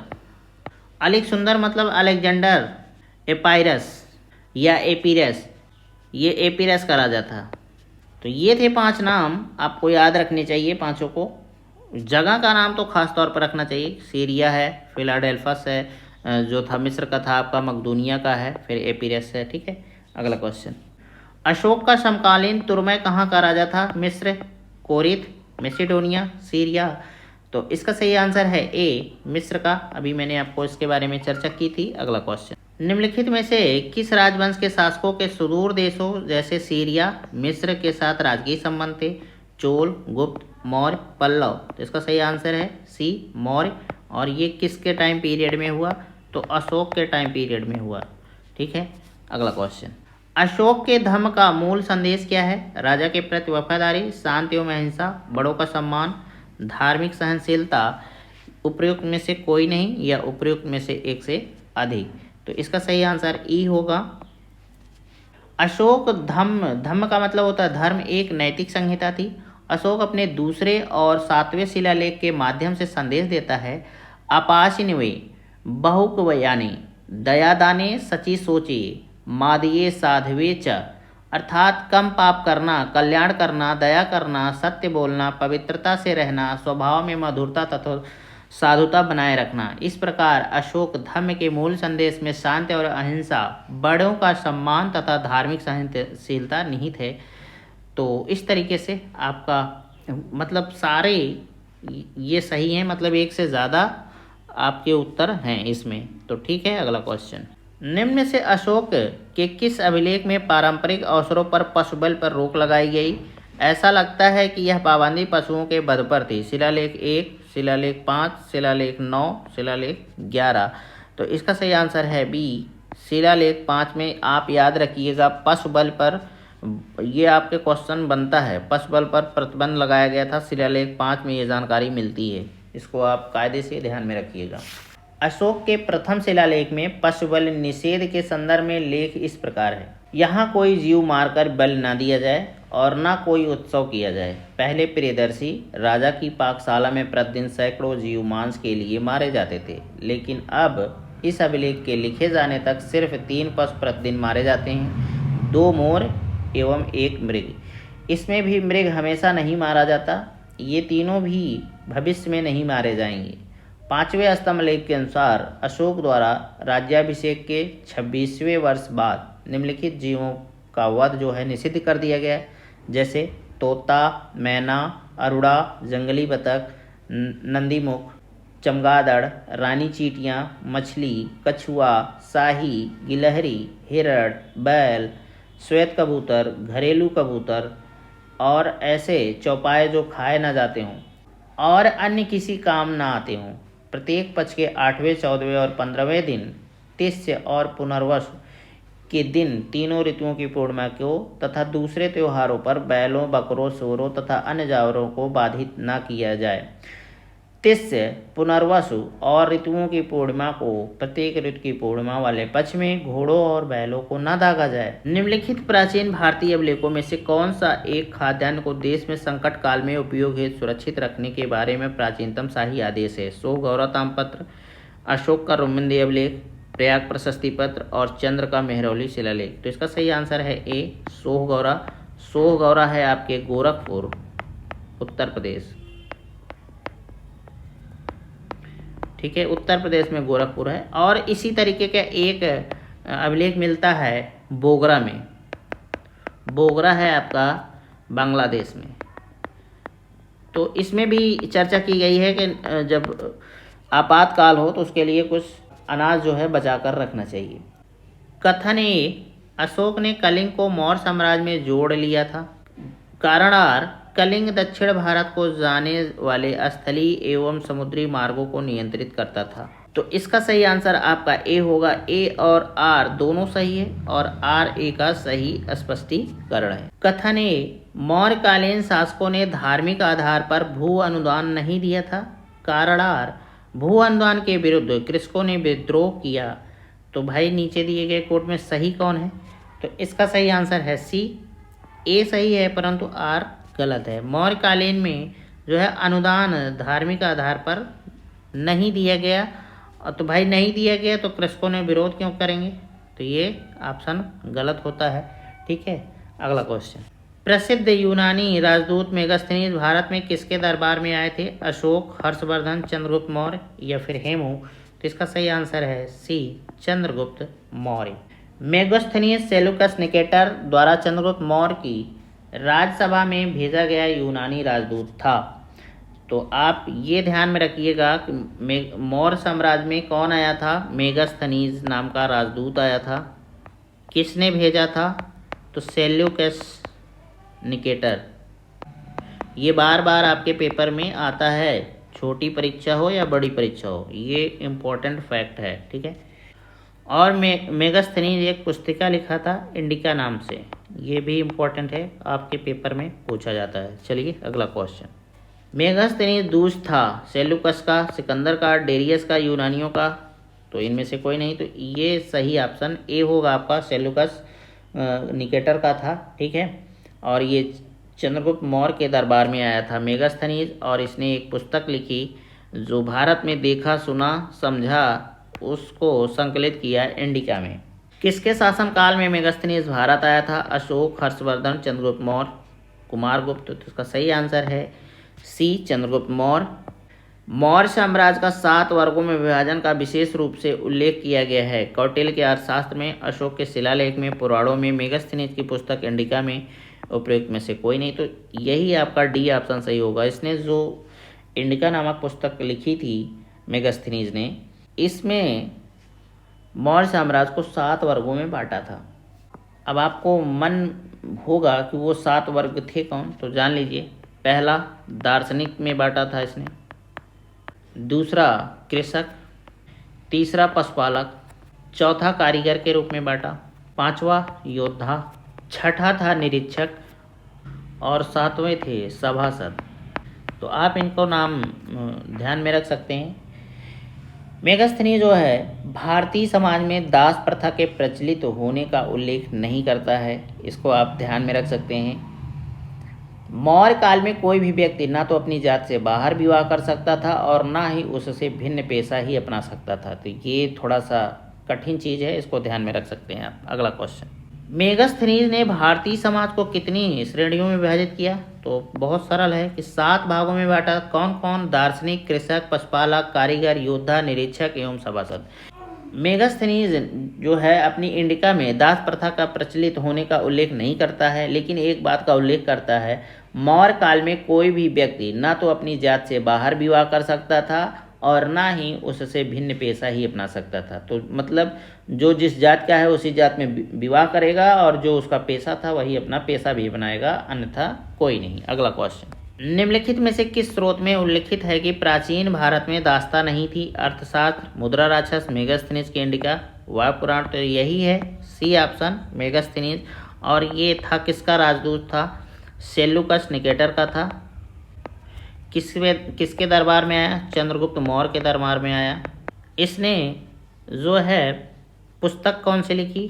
तो इंडिका लिखी, यहाँ लिखा ही है। इंडिका में चर्चा किया इसने 7 वर्गों को बांटा चंद्रगुप्त मौर्य के शासनकाल को, और इसने वर्ण व्यवस्था की बात की है और उसमें जो है विवाह लोग अपने ही वर्ण में कर सकते थे, किसी अन्य वर्ण में नहीं, और जो जिस वर्ण का था वो उसी तरीके का व्यवसाय अपना सकता था। अगला क्वेश्चन, मौर्य समाज का विभाजन 7 वर्गों में विशेष तौर पर उल्लिखित है। कौटिल्य के अर्थशास्त्र, अशोक के शिलालेख, पुराणों में, मेगास्थनीज। तो भाई यही सही आंसर है, मैं बार बार बता चुका हूँ। अगला क्वेश्चन, मौर्य काल में टैक्स को छुपाने के लिए इनमें से क्या दंड दिया जाता था? मृत्युदंड, सामानों की कुर्की, जब्ती, कारावास। तो इनमें से कोई नहीं, तो यही सही है, मृत्युदंड दे दिया जाता था या फिर आजीवन कारावास कर दिया जाता था। ये बहुत कठोर सजा थी। ठीक है, मेगास्थनीज की पुस्तक इंडिका में पाटलिपुत्र के नगर प्रशासन का वर्णन मिलता है। इसके अनुसार पाटलिपुत्र का नगर जो है इसका प्रशासन 30 सदस्यों के विभिन्न समितियों द्वारा होता था। इसकी कुल 6 समितियां थी, याद रखिएगा 6 समितियां। कार बिक्री कर वसूल करना, विक्रय कर मूल्य का 10वें भाग के रूप में वसूल किया जाता था। तो कर जो है 1/10 भाग था। ठीक है, याद रख सकते हैं आप। मौर्य काल में कर जो है 1/10 हिस्सा लिया जाता था। करों की चोरी करने वालों को मृत्युदंड दे दिया जाता था। अगला क्वेश्चन, वह स्रोत जिसमें पाटलिपुत्र प्रशासन का वर्णन उपलब्ध है? दिव्यावदान, अर्थशास्त्र, इंडिका, अशोक। तो भाई इंडिका है। इंडिका किसने लिखा? तो मेगास्थनीज ने लिखा था। ठीक है, इम्पोर्टेंट है। और इसमें जो है भारतीय समाज को, मौर्य समाज को उस समय 7 वर्गों में बांटा, वर्ण की चर्चा की, जो अपने ही वर्ण में शादी कर सकता था और अपना ही व्यवसाय अपना सकता था। ठीक है, और इसमें इसने 6 समितियों का वर्णन किया है इंडिका में, और 30 सदस्यों का प्रशासन बताया गया है। 30 सदस्य ऐसे थे जो प्रशासन को चलाते थे। और बताया गया है कर का 1/10 हिस्सा लिया जाता था। कोई भी वस्तु हो उसका 1/10 हिस्सा ले लिया जाता था, और इसको चुराने वाले को मृत्युदंड दे दिया जाता था। तो ये इम्पोर्टेंट था। चलिए अगला क्वेश्चन, निम्नलिखित में से कौन स्रोत मौर्यों के नगर प्रशासन का विस्तृत विवरण प्रस्तुत करता है? कौटिल्य का अर्थशास्त्र, मेगास्थनीज की इंडिया। तो मैं बार बार नहीं घुमाऊंगा और ऑप्शन इसका यही है, बी सही है, और इसके बारे में पूरा डिटेल दे चुका हूँ। आई होप आपको पसंद आया होगा। अगर पसंद आ रहा है कंटेंट तो आप चैनल को सब्सक्राइब कर सकते हैं। ठीक है, लाइक कर सकते हैं। ठीक है, और शेयर कर सकते हैं। आप किसी भी एग्ज़ाम में बैठेंगे, यहाँ से क्वेश्चन मिलेगा, पीसीएस हो या एसएससी हो, ठीक है, या क्लर्कियल एग्ज़ाम हो या फिर टीचिंग का एग्ज़ाम हो। ठीक है, ऑल एग्ज़ाम, किसी भी एग्ज़ाम में बैठो यहाँ से क्वेश्चन मिलने वाले हैं, गारंटी है। अगर आप इसको सही से पढ़ लेते हैं 100% आपका ये हिस्ट्री पोर्शन ना कंप्लीट होगा अच्छे से। 10 क्वेश्चन आएंगे तो आप 9 क्वेश्चन आसानी से कर लेंगे, मेरी गारंटी है। मैं इससे ज़्यादा गारंटी तो नहीं दे सकता। अगर आपको पढ़ना है तो पढ़ सकते हैं कायदे से, इसको ध्यान से। तो चलिए अगला क्वेश्चन, मेगास्थनीज की पुस्तक का नाम क्या है? अर्थशास्त्र, ऋग्वेद, पुराण, इंडिका। तो इसका सही आंसर है डी, इंडिका है। मेगास्थनीज आया था चंद्रगुप्त मौर्य के दरबार में, और ये सेल्यूकस निकेटर का राजदूत था। इंडिका में इसने मौर्य प्रशासन की चर्चा की है। इंडिका में इसने मौर्य प्रशासन को 7 भागों में बांटा है। इंडिका में जो है ना मौर्य प्रशासन की एकदम डिटेल में जानकारी मिलती है, बस आप इसको बात ध्यान में रखिएगा। और ये सेल्यूकस निकेटर का राजदूत था, जो यूनानी राजदूत थे। ठीक है। और चंद्रगुप्त मौर्य के राज दरबार में आया था। इतनी ही बात आपको याद रखनी है, बाकी कुछ नहीं। इसी पर आधारित आपको ढेर सारे अभी क्वेश्चन मिलने वाले हैं। अगला क्वेश्चन, इंडिका का मूल लेखक था निरियाकस, मेगास्थनीज, प्लूटार्क, डायोरोस। तो इसका सही आंसर है बी, मेगास्थनीज। अगला क्वेश्चन, इंडिका का लेखक कौन था? Plutarch, Justin, Herodotus, Megasthenes. तो इसका सही आंसर है डी, मेगास्थनीज। वर्तमान नगर पालिका प्रशासन का कौन सा कार्य मौर्य काल से जारी है? नाप तौल के बांटों का निरीक्षण, वस्तुओं की कीमतें निर्धारित करना, जन्म एवं मृत्यु का पंजीकरण, शिल्पकारों का संरक्षण। तो इसका सही आंसर है सी, जन्म और मृत्यु का पंजीकरण। आज भी होता है, उस समय भी होता था। अगला क्वेश्चन, मौर्य नरेशों के बारे में निम्न में से कौन सा कथन सही है? उन्होंने विकास किया था संस्कृत कला व साहित्य, सोने के सिक्के, प्रांतीय विभाजन, हिंदुकुश तक साम्राज्य। तो इसका सही आंसर है डी, मतलब आपका ए सही है। संस्कृत एवं कला साहित्य का विकास किया, फिर प्रांतीय विभाजन का विकास किया, फिर हिंदुकुश तक इनका साम्राज्य था, ये भी सही है। सोने के सिक्के ये नहीं है, ठीक है। अगला क्वेश्चन, भाग एवं बल थे सैनिक विभाग, राजस्व के स्रोत, धार्मिक अनुष्ठान, प्रशासकीय विभाग। तो इसका सही आंसर है बी, राजस्व के स्रोत थे भाग एवं बलि। भाग एवं बल की चर्चा जो है आपको अर्थशास्त्र में मिलेगी। अर्थशास्त्र पुस्तक किसकी है? चाणक्य की। चाणक्य थे कौन? तो ये चंद्रगुप्त के राज दरबार में महामंत्री थे इनके। चाणक्य का एक नाम और मिलता है विष्णुगुप्त, ये इनका बचपन का नाम था विष्णुगुप्त। मौर्य काल में भूमि कर, जो कि राज्य की आय का मुख्य स्रोत था, किस अधिकारी द्वारा एकत्रित किया जाता था? अग्रोनोमी, शुल्काध्यक्ष, सीताध्यक्ष, अक्राध्यक्ष। तो इसका सही आंसर है सी, सीताध्यक्ष। मौर्य काल में सीताध्यक्ष किस भूमि का अध्यक्ष था? यही भूमि कर वसूलने का कार्य करता था। अगर बात करें अग्रोनोमी या फिर एग्रोनोमी का, तो ये जो है जिले का मुख्य अधिकारी होता था। आप मान सकते हैं कि आज का डीएम, जैसे कि आपका आज का डीएम होता है जिलाधिकारी, वैसे उस समय था अग्रोनोमी या फिर एग्रोनोमी। अगर शुल्काध्यक्ष की बात करें तो ये विभिन्न प्रकार के व्यवसाय एवं व्यापार कर वसूलता था। और अक्राध्यक्ष का काम क्या था? तो ये जो है मौर्य काल में खानों पर नियंत्रण रखता था। खान मतलब माइन से है। तो ये था इस क्वेश्चन का डिटेल। आई होप आपको अच्छे से समझ में आओगे। एक अंतर आपको इसमें दिख सकता है, सीताध्यक्ष, सीताध्यक्ष जो था कृषि भूमि का मुख्य रूप से कर वसूलता था, और ये जो आपका शुल्काध्यक्ष है ये व्यापार और व्यवसाय करने वाले लोगों से कर वसूलता था, ठीक है।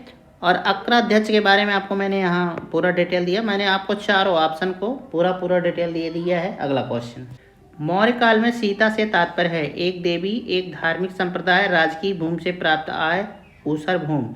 तो इसका सही आंसर है सी, राजकीय भूमि से जो आय प्राप्त होता था उसे सीता कहा जाता था।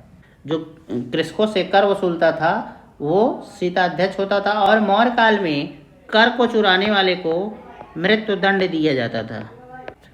तो ये बातें हैं मुख्य। अगला क्वेश्चन, मौर्य मंत्र परिषद में निम्न में से कौन राजस्व इकट्ठा करने से संबंधित था? समाहर्ता, व्यवहारिका, अंतपाल, प्रतिष्ठा। तो इसका सही आंसर है ए, समाहर्ता। मौर्य मंत्र परिषद में राजस्व एकत्र करने का कार्य समाहर्ता के द्वारा किया जाता था। आपका अंतपाल जो है ये सीमा का रक्षक या सीमावर्ती दुर्गों की देखभाल करता था। प्रतिष्ठा विषयों या कमिश्नरियों का प्रशासक होता था। अगला क्वेश्चन, निम्नलिखित में से कौन मौर्य युगीन अधिकारी तौल माप का प्रभारी था? पौतवाध्यक्ष, पन्याध्यक्ष, सीताध्यक्ष, सोनाध्यक्ष। तो इसका सही आंसर है ए, पौतवाध्यक्ष। पौतवाध्यक्ष माप तौल का अधिकारी होता था। पन्याध्यक्ष जो है वाणिज्य विभाग का प्रमुख था। सीताध्यक्ष मैंने आपको बताया था कि कृषि कर को वसूलता था। सोनाध्यक्ष जो है बूचड़ खाने का प्रभारी था।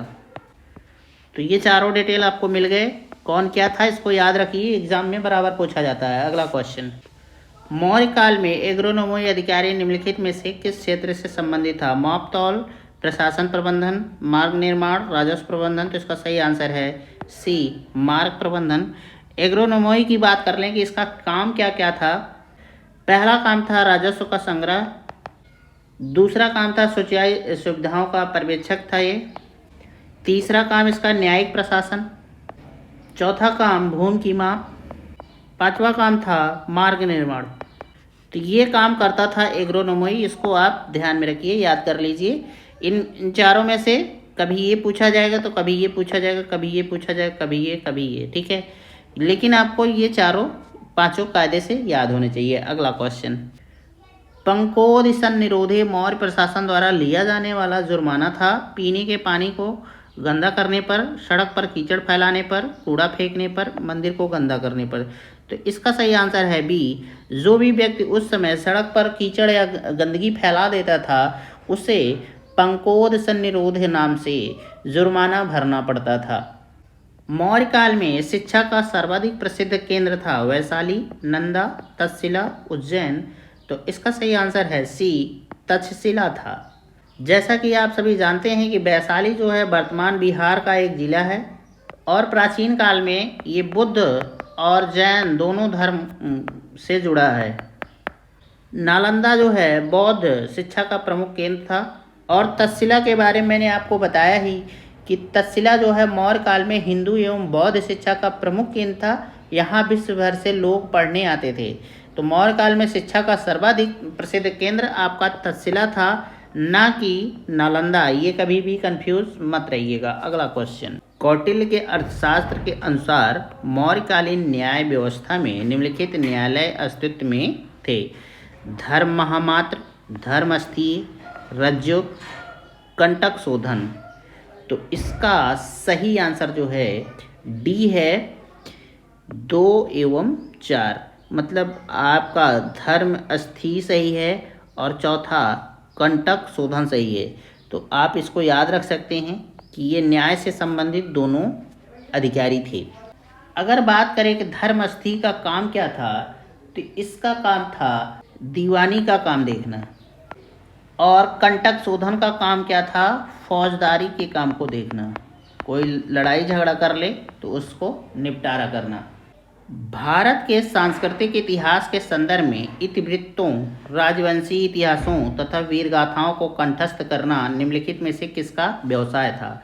श्रमण, परिव्राजक, अग्रहारी, मागध। तो इसका सही आंसर है डी, मागध।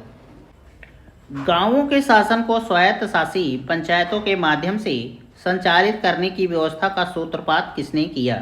कुषाणों ने, द्रविड़ों ने, आर्यों ने, मौर्यों ने। तो इसका सही आंसर है बी, द्रविड़ों ने किया था। द्रविड़ से मतलब है चोल साम्राज्य से। इसको आप ध्यान में रख सकते हैं। अगला क्वेश्चन, प्राचीन भारत के निम्नलिखित ग्रंथों में से किसमें पति द्वारा परित्यक्त पत्नी के लिए विवाह विच्छेद की अनुमति दी गई है। कामसूत्र, मानव धर्मशास्त्र, शुक्र नीतिसार, अर्थशास्त्र। तो इसका सही उत्तर है डी, अर्थशास्त्र। अर्थशास्त्र में पति द्वारा परित्यक्त पत्नी के लिए विवाह विच्छेद की अनुमति दी गई है। मौर्यकालीन समाज में तलाक की प्रथा थी। पति के बहुत समय तक विदेश रहने या उसके शरीर में दोष होने पर पत्नी उसका त्याग कर सकती थी। इसी प्रकार पत्नी के व्यभिचारिणी होने या बंध्या होने जैसी दशाओं में पति उसका त्याग कर सकने का अधिकारी था। तो आपको क्या समझ में आ रहा है? पहली बात, मौर्यकालीन समाज में तलाक प्रथा प्रचलित थी। तलाक किस आधार पर हो सकता था? पत्नी कब अपने पति को छोड़ सकती थी? वो तब छोड़ सकती थी जब उसका पति बहुत दिन तक घर से बाहर रहे, या विदेश में रहे या बाहर रहे, घर लौटे ही ना, तब वो छोड़ सकती थी। या फिर उसके शरीर में किसी प्रकार की समस्या हो, तब पत्नी तलाक दे सकती थी। और पति कब पत्नी को तलाक दे सकता था? तो जब उसकी पत्नी व्यभिचारिणी, गलत आदतों की हो, या फिर उसके बंध्या हो, या फिर उसके बच्चे ना पैदा हो रहे हों, उस स्थिति में वो अपनी पत्नी को तलाक दे सकता था। तो ये था इस क्वेश्चन का सार। अगला क्वेश्चन, निम्नलिखित में से किसमें पुनर्विवाह है? जातक, मनुस्मृति, याज्ञवल्क्य, अर्थशास्त्र। इसका सही आंसर है डी, अर्थशास्त्र।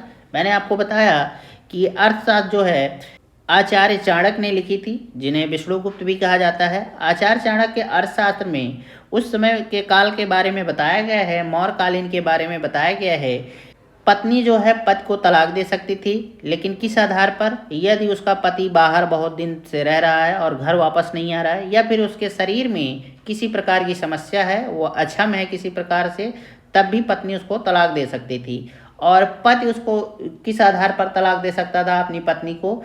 तो पत्नी अगर बंध्या है, उसके बच्चे नहीं पैदा हो रहे हैं, तब वो दे सकती थी, या उसकी पत्नी व्यभिचारिणी हो, मतलब गलत आदतों की हो, तब उसको इस तरीके का तलाक देने का अधिकार था। मनुस्मृति की बात करें तो इसके 38वें खंड में स्पष्ट उल्लेख है कि वह व्यक्ति जिसकी पत्नी मर गई हो पुनर्विवाह कर सकता है, लेकिन विधवा को पुनर्विवाह की अनुमति नहीं थी। तो ये था इस क्वेश्चन का डिटेल। आई होप आपको समझ में आ गया होगा। मनुस्मृति में ये बात कही गई है कि अगर लड़का या पति जो है उसकी पत्नी की मृत्यु हो जाती है तो लड़का शादी कर सकता है, लेकिन अगर वहीं पर लड़की का पति मर गया तो वो शादी नहीं कर सकती है। ये एक प्रकार का गलत प्रथा को प्रदर्शित करता है। अगला क्वेश्चन, विदेशियों को भारतीय समाज में मनु द्वारा दिया गया सामाजिक स्तर था क्षत्रियों का, ब्रात्य क्षत्रियों का, वैश्यों का, शूद्रों का? तो इसका सही आंसर है वी, व्रात्य क्षत्रियों का। निम्नलिखित व्यक्ति भारत में किसी न किसी समय आए, जैसे फाहान है, इत्सिंग है, मेगास्थनीज है, हेनसांग है। तो इनका क्रम पूछ रहा है कि आप सही क्रम बताइए कि ये सबसे पहले कौन आया, फिर उसके बाद कौन आया, फिर उसके बाद कौन आया। तो इस तरीके से इसका आंसर बी सही होगा। सबसे पहले मेगास्थनीज आया था पहले नंबर पर, फिर उसके बाद दूसरे नंबर पर फाहान आया, फिर तीसरे नंबर पर आपका ह्वेनसांग आया, फिर चौथे नंबर पर इत्सिंग आया। फाहान भी चीन का था, इत्सिंग भी चीन का था और ह्वेनसांग भी चीन का था। मेगास्थनीज सेल्यूकस निकेटर यूनान का था। ये सेल्यूकस निकेटर का राजदूत बनकर आया था मौर्य काल में, चंद्रगुप्त मौर्य के शासनकाल में आया था। ठीक है। सूची 1 को सूची 2 से सुमेलित कीजिए तथा सूचियों के नीचे दिए गए कोड से सही उत्तर का चयन कीजिए। आपकी सूची ये है 1 और सूची 2 ये है। इसका मिलान अगर करें तो चंद्रगुप्त जो है सैंड्रो कोड से है, फिर उसके बाद बिंदुसार जो है अमित्रघात है, फिर अशोक जो है पियदेश है और चाणक्य जो है विष्णुगुप्त है। इससे आपको क्या पता चलता है? ये सब जितने दिए गए हैं सबके उपनाम हैं, मतलब इनके अन्य नाम भी थे। चंद्रगुप्त का सैंड्रोकोट्स कहा जाता है, बिंदुसार को अमित्रघात कहा जाता है, अशोक को पियदश कहा जाता है और चाणक्य को विष्णुगुप्त के नाम से जाना जाता है। तो इस तरीके से अगर इसका सही मिलान कर देंगे तो आपका ऑप्शन सी सही हो जाएगा, 2, 3, 1, 4। अगला क्वेश्चन, अंतिम मौर्य सम्राट था जालौक, अवंतिवर्मा, नंदीवर्धन, बृहदत्त? तो इसका सही आंसर है डी, बृहद्रथ था। और बृहदत्त की हत्या इन्हीं के सेनापति पुष्यमित्र शुंग ने किया था। और ये की कब थी? तो 184 ईसा पूर्व में की थी, मतलब मौर्य वंश का समाप्त भी यही है। ठीक है। अंतिम शासक था मौर्य वंश का बृहदत्त। 184 ईसा पूर्व में पुष्यमित्र शुंग ने ही इनकी हत्या कर दी थी, जो इनके सेनापति भी थे। अगला क्वेश्चन, निम्न कथनों पर विचार कीजिए। अंतिम मौर्य शासक बृहदत्त की हत्या उसके प्रधान सेनापति पुष्यमित्र शुंग ने की थी, सही बात है। अंतिम शुंग राजा देवभूत की हत्या उसके ब्राह्मण मंत्री वासुदेव कन्य ने की और उसने राज सिंहासन हथिया लिया, ये भी सही बात है। आंध्र के कन्न राजवंश के अंतिम शासक को पद वंचित किया था, ये भी सही बात है। तो इस तरीके से आपका ऑप्शन डी सही होगा। 1, 2, 3 सही हैं। जैसा कि मैंने आपको बताया कि 184 ईसा पूर्व में पुष्यमित्र शुंग ने हत्या कर दी थी बृहदत्त की और मौर्य वंश इस तरीके से समाप्त हो गया। और जब शुंग वंश स्टार्ट हुआ तो उसका अंतिम राजा कौन था? तो देवभूत ही था। देवभूत की हत्या कर दी उसके ब्राह्मण मंत्री ने। जो उसका ब्राह्मण मंत्री था कौन? तो वासुदेव कन्न था। तो इस तरीके से कन्न वंश की नींव भी पड़ी। और अगर बात किया जाए अंतिम कन्न शासक कौन था, तो वो सुशर्मा था। ठीक है। और सिसरमा जो है ये मार डाला गया था सिमुक द्वारा। सिमुक थे, उन्होंने इनको मार डाला था। सिमुक को सिंधुक भी कहा जाता है। अगला क्वेश्चन, ईसवी सन के पूर्व की कुछ शताब्दियों में निम्नलिखित में से किन शासकों ने गिरनार क्षेत्र में जल संसाधन व्यवस्था की ओर ध्यान दिया? महापद्मनंद, चंद्रगुप्त मौर्य, अशोक, रुद्रदामन। अब इनमें से कौन सही है, आपको सही आंसर करना है। तो इसका सही आंसर है 2 और 3, मतलब चंद्रगुप्त मौर्य ने किया था और अशोक ने किया था। चंद्रगुप्त मौर्य ने सुदर्शन झील का निर्माण करवाया था और अशोक ने इसी से नहर निकाली थी।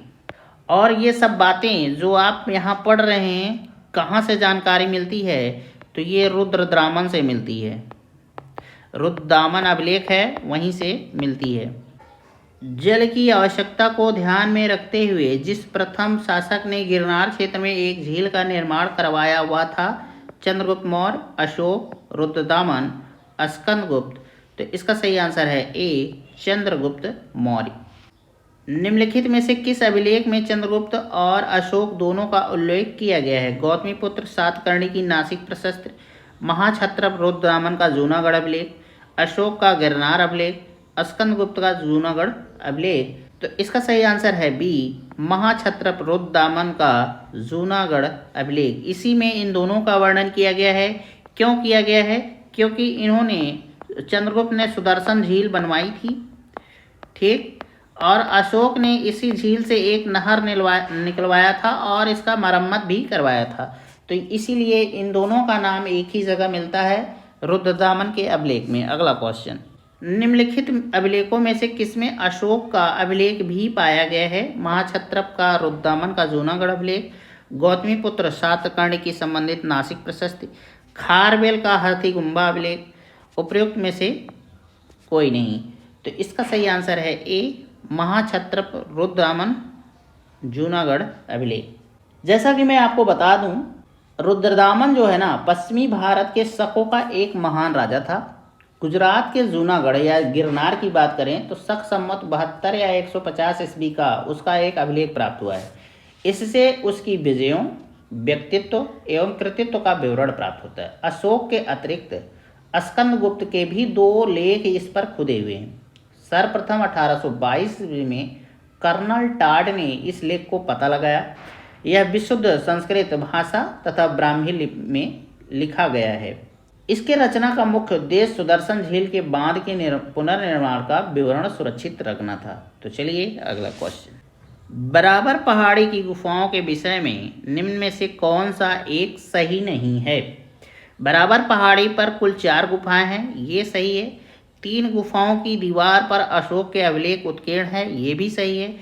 ये अभिलेख इन गुफाओं को आजीविकाओं को समर्पित होने का उल्लेख करते हैं, ये भी सही है। एक था उस समय आजीवक संप्रदाय, उसी की बात हो रही है, ठीक है। ये अभिलेख ईसा पूर्व 6वीं शताब्दी के हैं, तो यही गलत है। दक्षिण बिहार के गया जिले में स्थित बरार और नागार्जुनी पहाड़ियाँ हैं। नागार्जुनी में 3 गुफाएं हैं तथा बराबर नामक पहाड़ी पर कुल 4 गुफाएं स्थित हैं। इनमें से 3 गुफाओं की दीवारों पर अशोक के लेख उत्कीर्ण हैं। चौथी गुफा में मौखर शासक अनंत वर्मन का लेख है। इसे वैष्णव गुफा भी कहते हैं। प्रथम 3 गुफा अशोक द्वारा आजीवक संप्रदाय के साधुओं के निवास के लिए गुफा दान में दिए जाने का विवरण सुरक्षित है। चट्टानों को काटकर बनाई गई इन गुफाओं का संबंध मौर्य काल से है। इन गुफाओं में उत्कीर्ण अभिलेख 3री सदी ईसा पूर्व से संबंधित हैं। तो अब आप समझ गए होंगे कि ये ऑप्शन गलत क्यों है। ये 3री ईसा पूर्व से संबंधित है, ना कि 6ठी। अगला क्वेश्चन, मौर्यकालीन मूर्तियों में मणिभद्र यक्ष नाम से अंकित मूर्ति किस स्थान से प्राप्त हुई है? झींग का नगरा, नौग्राम, बेसनगर, परखम। तो इसका सही आंसर है डी, परखम। मथुरा की मूर्ति कला का प्रादुर्भाव यहाँ की लोक कला के माध्यम से हुआ। लोक कला से संबंधित ये मूर्तियाँ यक्षों की हैं। यक्ष पूजा तत्कालीन लोक धर्म का एक अभिन्न अंग थी।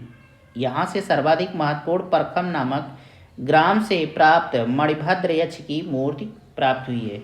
तो परखम एक क्या है, आपका गांव है, और इस गांव से मिला क्या, मणिभद्र यक्ष की मूर्ति मिली थी, जिसका संबंध मौर्य काल से है। मथुरा से प्राप्त यह यक्ष प्रतिमा भारतीय कला जगत में परखम यक्ष के नाम से प्रसिद्ध है। तो ये जो मूर्तियाँ हैं परखम नाम से प्रसिद्ध है।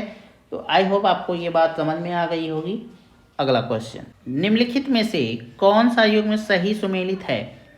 तो इसका सही आंसर है सी 1, 2, 4। लोथल जो है आपका बंदरगाह या डाक यार्ड के नाम से प्रसिद्ध है, और ये बहुत प्राचीन बंदरगाह है। ठीक, दूसरा आपका सारनाथ है, ये भी सही है, सरमनाथ बुद्ध से संबंधित है ये। और चौथा जो है नालंदा, बुद्ध से जो बौद्ध धर्म था उसमें ज्ञान प्राप्त करने के लिए ये नालंदा संस्था बनाई गई थी, एक प्रकार का विद्यालय था। सिर्फ यही तीसरा गलत है, राजगिरी। ठीक है, अगर आपने चैनल को सब्सक्राइब नहीं किया है तो ज़रूर सब्सक्राइब कर लें। आप किसी भी एग्ज़ाम में बैठते हों, पीसीएस देते हों, आरओ या फिर एआरओ देते हों, एसएससी का एग्ज़ाम में बैठते हों, टीचिंग के एग्ज़ाम में बैठते हों, या फिर किसी ग्रुप डी एग्ज़ाम में बैठते हों, यहाँ से क्वेश्चन 100% आपको मिलेंगे। शर्त एक ही है कि व्याख्या को आपको ध्यान से पढ़ना है। बस इतना ही है। अगर आपने चैनल को सब्सक्राइब नहीं किया तो ज़रूर सब्सक्राइब कर लीजिए। अगला टॉपिक आपको मैं दूंगा मौर्योत्तर काल से। इस टाइम पीरियड में जो भी राजा और सम्राट हुए हैं उनके बारे में हम लोग पढ़ेंगे। ठीक है, तो आप लोग तैयार रहिए, इसके लिए आपको वीडियो जल्द ही मिलेगा। तो दोस्तों नमस्कार, जय हिंद, जय भारत।